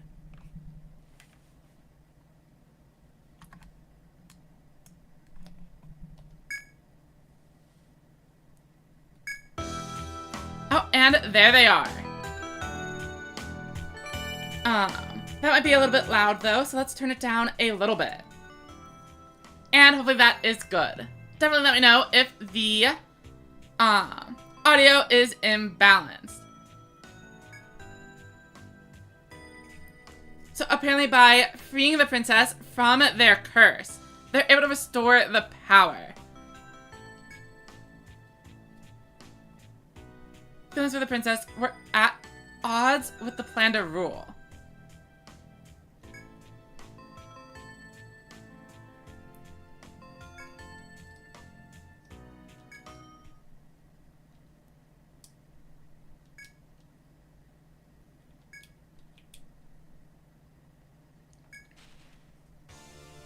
Oh, and that is an interesting looking little guy there. I don't know what to set up first. I feel like status ailments could show up out of anywhere. Oh, but I'd really like to, well, yeah, I have Berserker Vow, which is able to lower my attack, or lower my health down to critical levels to gain a ton of attack points. But this is a huge boss, so I'm not sure I really want to risk it. Instead, what I'm going to do is my mage also has Dark Ether, and by using it, my ninja is able to instead clone themselves.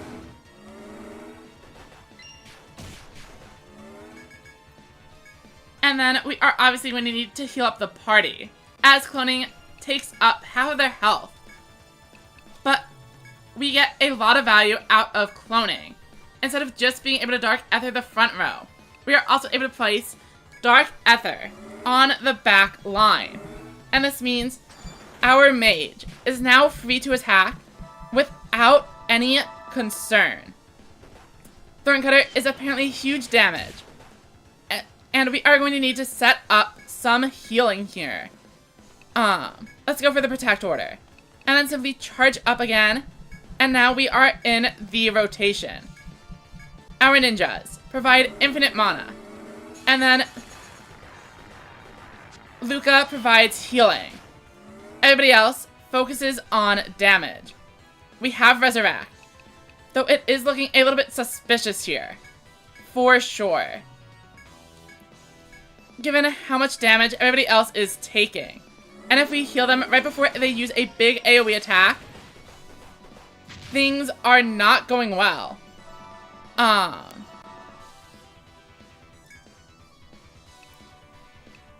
Maybe we should Guard Order. Or Protect Order first. Okay, we have Protect Order up. So let's Guard Order.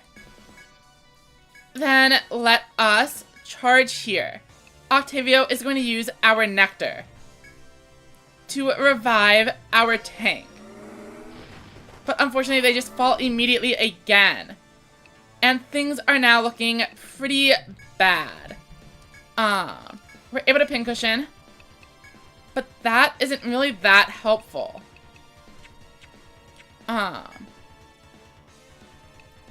Maybe I want to Protect Order the back row, pincushion, and then double up. And we'll figure it out from there. Protect Order is up, but it is going down on the front row. So we need to reapply it there. Then, I mean, we can Dark Ether for sure, but what do we do with the other one? None of these items seem that useful. And running won't help either. Let's go with this. Dark Breath. I don't know what kind of damage that deals. And we've lost our only healer. The fight is absolutely going to be a wipe now. All we can do is hold out for as long as possible and see if something crazy happens.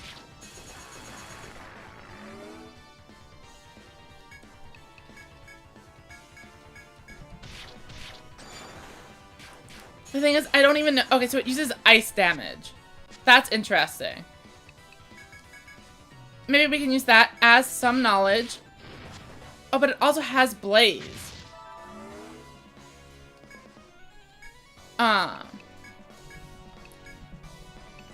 Let's double up again. Wait, did it just concentrate?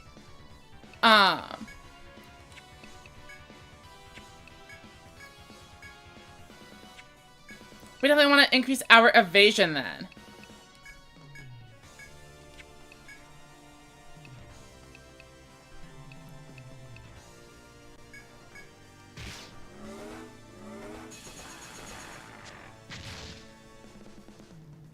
But that is a wipe. I mean, this thing is still at so much.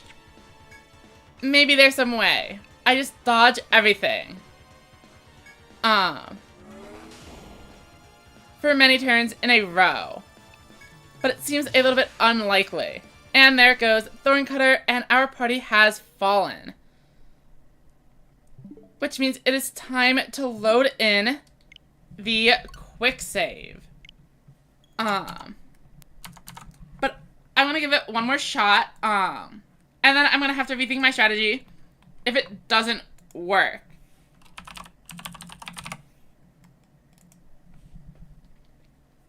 I think maybe last time I went for a prevent order or a protect order.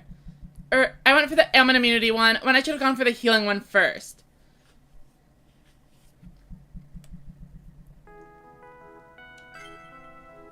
So let's see what we can do. Let us give it one more shot. Entering the room.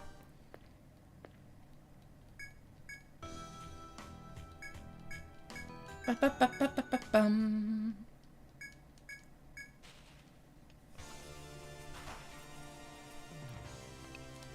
So, front mortar always going in. Protect order, a good start. Let us charge Dark Ether. And then double up on this. Thorn Cutter immediately destroying the double. But honestly, that is fine. They basically did no damage in that case. And we made it about 10% of the way through. We're going to use Protect Order on the back row now. Pincushion is able to go in again. And I will just have my mage continue to Dark Ether the front until our ninja manages to set up.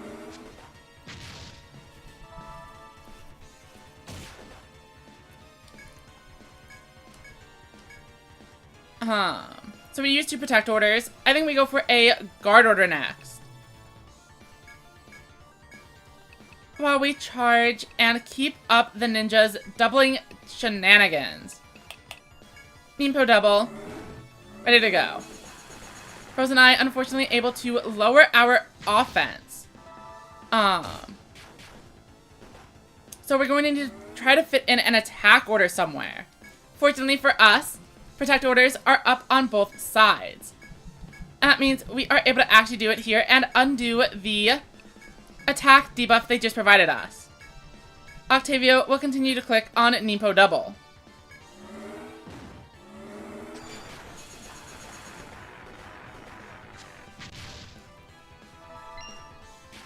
But we are running very low on HP, or on mana, from Octavio, because we keep having it every single turn to click on these buttons. We definitely need to go for a protect order here. Charge, and then Ether, and maybe there's a way for me to heal out the TP. And it looks like there is. Octavio healing up. Oh, and Aluka down to just 1 health. Fortunately, we have the,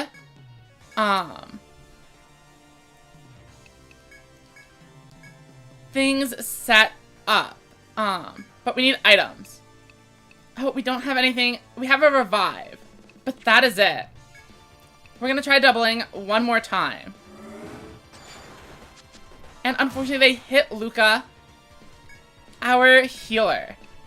The one who definitely is not allowed to be dead. Ether, we have no choice but to try using a nectar on them. But if it doesn't work, then we are in trouble. For sure. Welcome, Sora. Or welcome back. Or I know you've been... thank you for the emote. I suppose is the better way to say it. So we can Ether, or we can heal with this. No, I think we just Meteor. And then one is going to use Nectar, and the other will Dark Ether the front. And we will see if this works. Okay, Luca manages to dodge, which is huge. We are able to front mortar again. And we're just going to throw in a party heal. Then charge. Skills, we will Ether the front. And Otori, so they draw aggro onto our tank.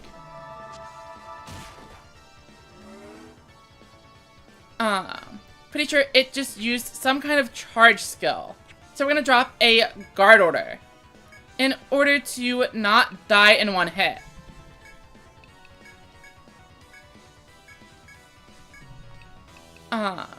Or maybe we somehow can put it to sleep. Okay, that was a lot of damage.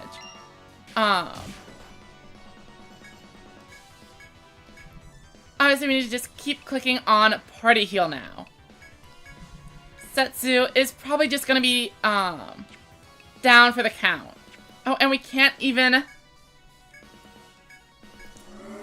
fix things up here. Because we are bound, we've also lost out on a major source of our damage from activating charge. The game is Etrian Odyssey 3. Or the Switch Remaster.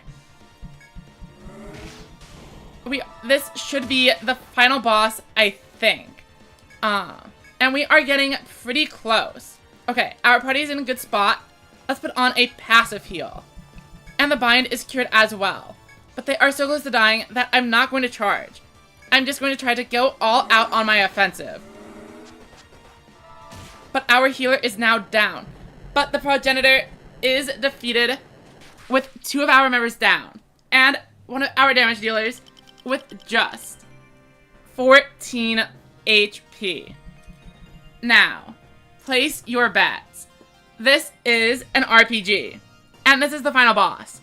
Will it immediately launch me into a second phase where I am going to immediately die? Or is this truly the end of the battle?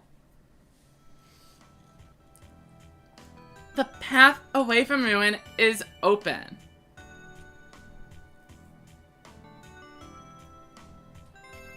The eldest one, long a pawn of evil, collapses. The last words of the deep ones. In a stratum below the deep city, something even more powerful lurks. Alright, so the big evil god was fought by Yggdrasil. Crossing the pitch black sea and coming to the lands.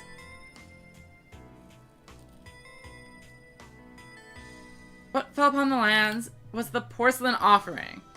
Mana from the pitch black sea. Okay, so space.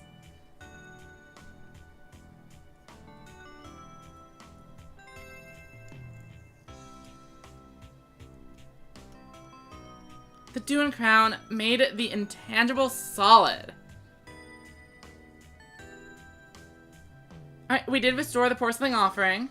That was the thing we did.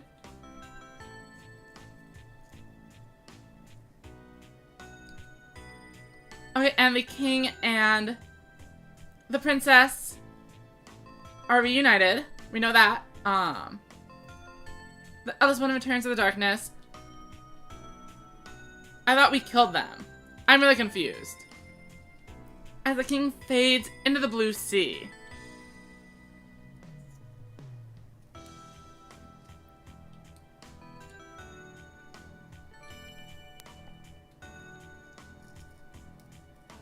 Those who sense blood's weight and know how precious it is will not become drunk from blood.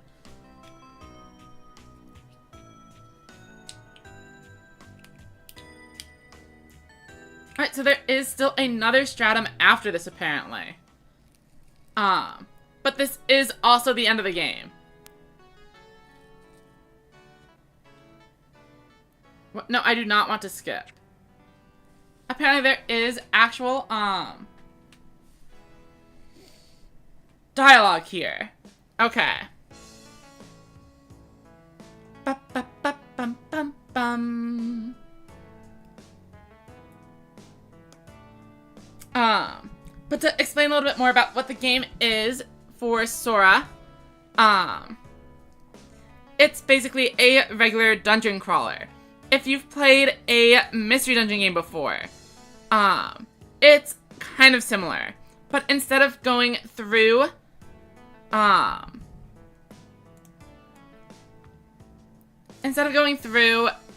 randomized dungeons every time, It's instead one large dungeon with a predetermined area, but you're still grinding to make it through deeper or longer areas of the dungeon with stronger enemies as you progress through.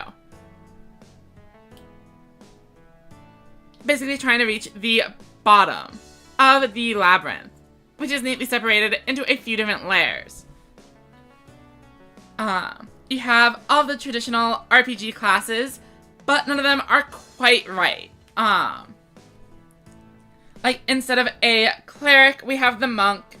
Our bard is called sovereign. Warriors or fighters are called gladiators. Rangers are arbalists. Beastmasters are wildlings, etc., etc. And none of them work exactly the way you would expect from, say, Dungeons and Dragons or whatnot. They're all just a little bit different, which is good enough, which is good to me. I like seeing a little bit of variety and unique classes in the games I play. I've played enough things with white mage, black mage, red mage, big tank guy, where having unique classes is definitely a draw.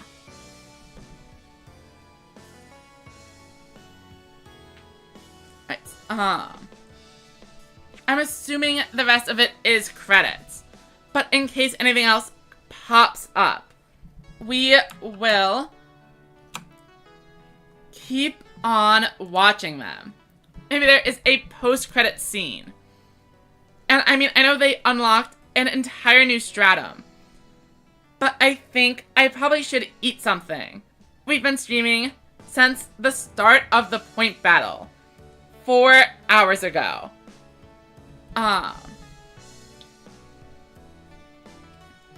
And it's definitely time to start wrapping things up.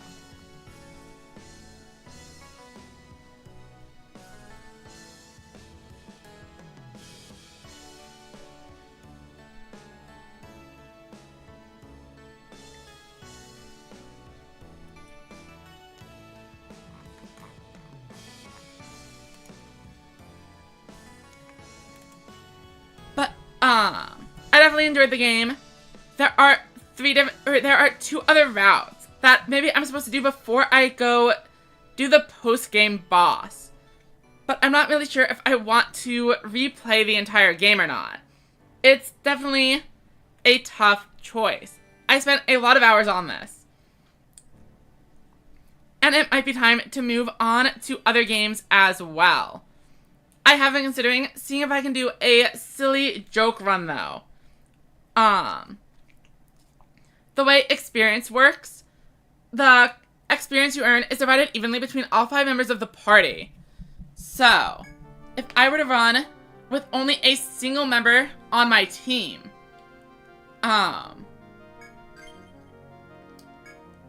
then they would be gaining experience 5 times as fast.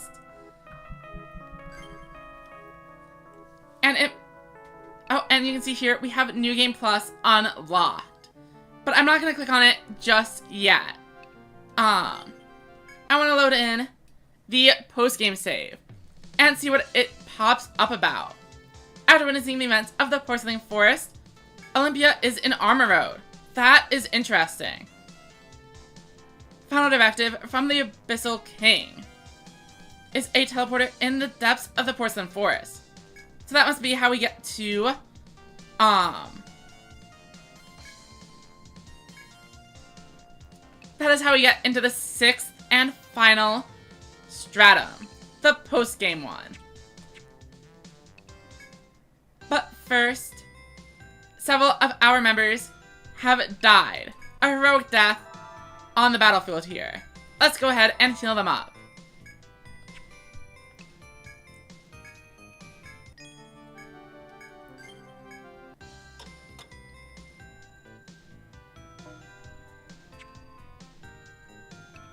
Let's see what they have to say anyway. Oh, I guess I was expecting them to say, something new. But maybe the new dialogue doesn't unlock until we actually, enter the stratum. Obviously, we've gotten a ton of items from new enemies and the final boss. By the way unlocking new gear works in the game is based on beating the monsters and selling the drops to the shop. So I was expecting something pretty interesting for clearing the final boss. And it looks like we got a new tome. But it is actually a little bit worse for damage. But it does drastically increase our mana as well. So maybe it is worth going for. Oh, and welcome Jerry Beansman. I'm doing pretty well. We did all of our Yu-Gi-Oh stuff earlier in the day. So I was just finishing up this game. We just beat the final boss and are getting ready to gear up for post-game events. None of these seem like super interesting items though. So I'm a little bit disappointed with the end of game rewards there.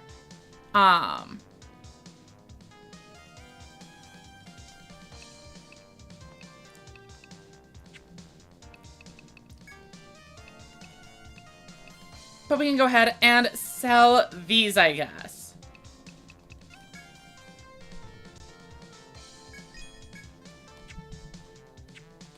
And, I wonder if any post-game quests unlock. Nothing. Okay. Explorers Guild. Well, we don't need anything here either.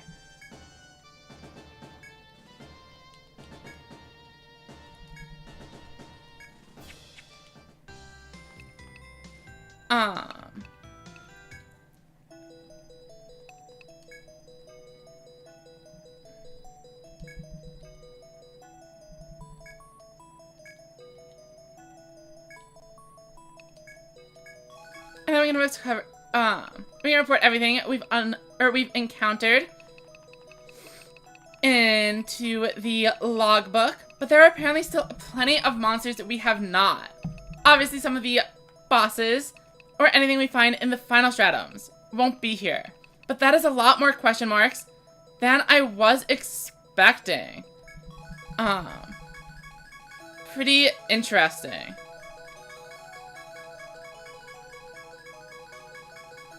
And then we're just reporting all the items into the logbook. This just tells us basically how much they are all worth. And they're sorted by total worth. Apparently many of the best items are still locked behind the 6th stratum. But that is going to be for another time, I think. I just want to see what they say in here.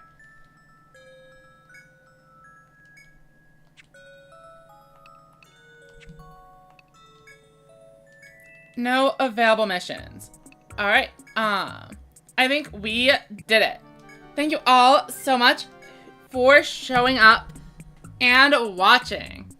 I'll probably do a little bit of this off stream just to make sure I understand what is going on with the post game. But there's a chance I will stream a little bit more of this game again in the future. Other than that, of course, we always have our point battles on Friday. And next week, we are actually planning on doing one other thing, which I should be, which I am excited to do.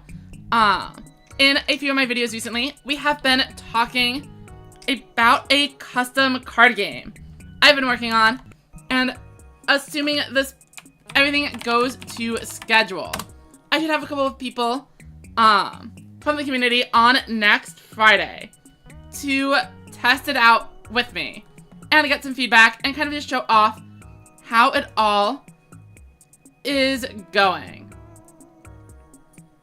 I want to see if anyone is playing Yu-Gi-Oh, since I assume most people on the channel here are looking for that rather than more Etrian Odyssey content. But it looks like these are mostly speed duel players. So I'll go ahead and send you over to Quantum, who is playing or hosting a speed duel tournament. Go ahead and say hi to them. Raid Quantum Cubes.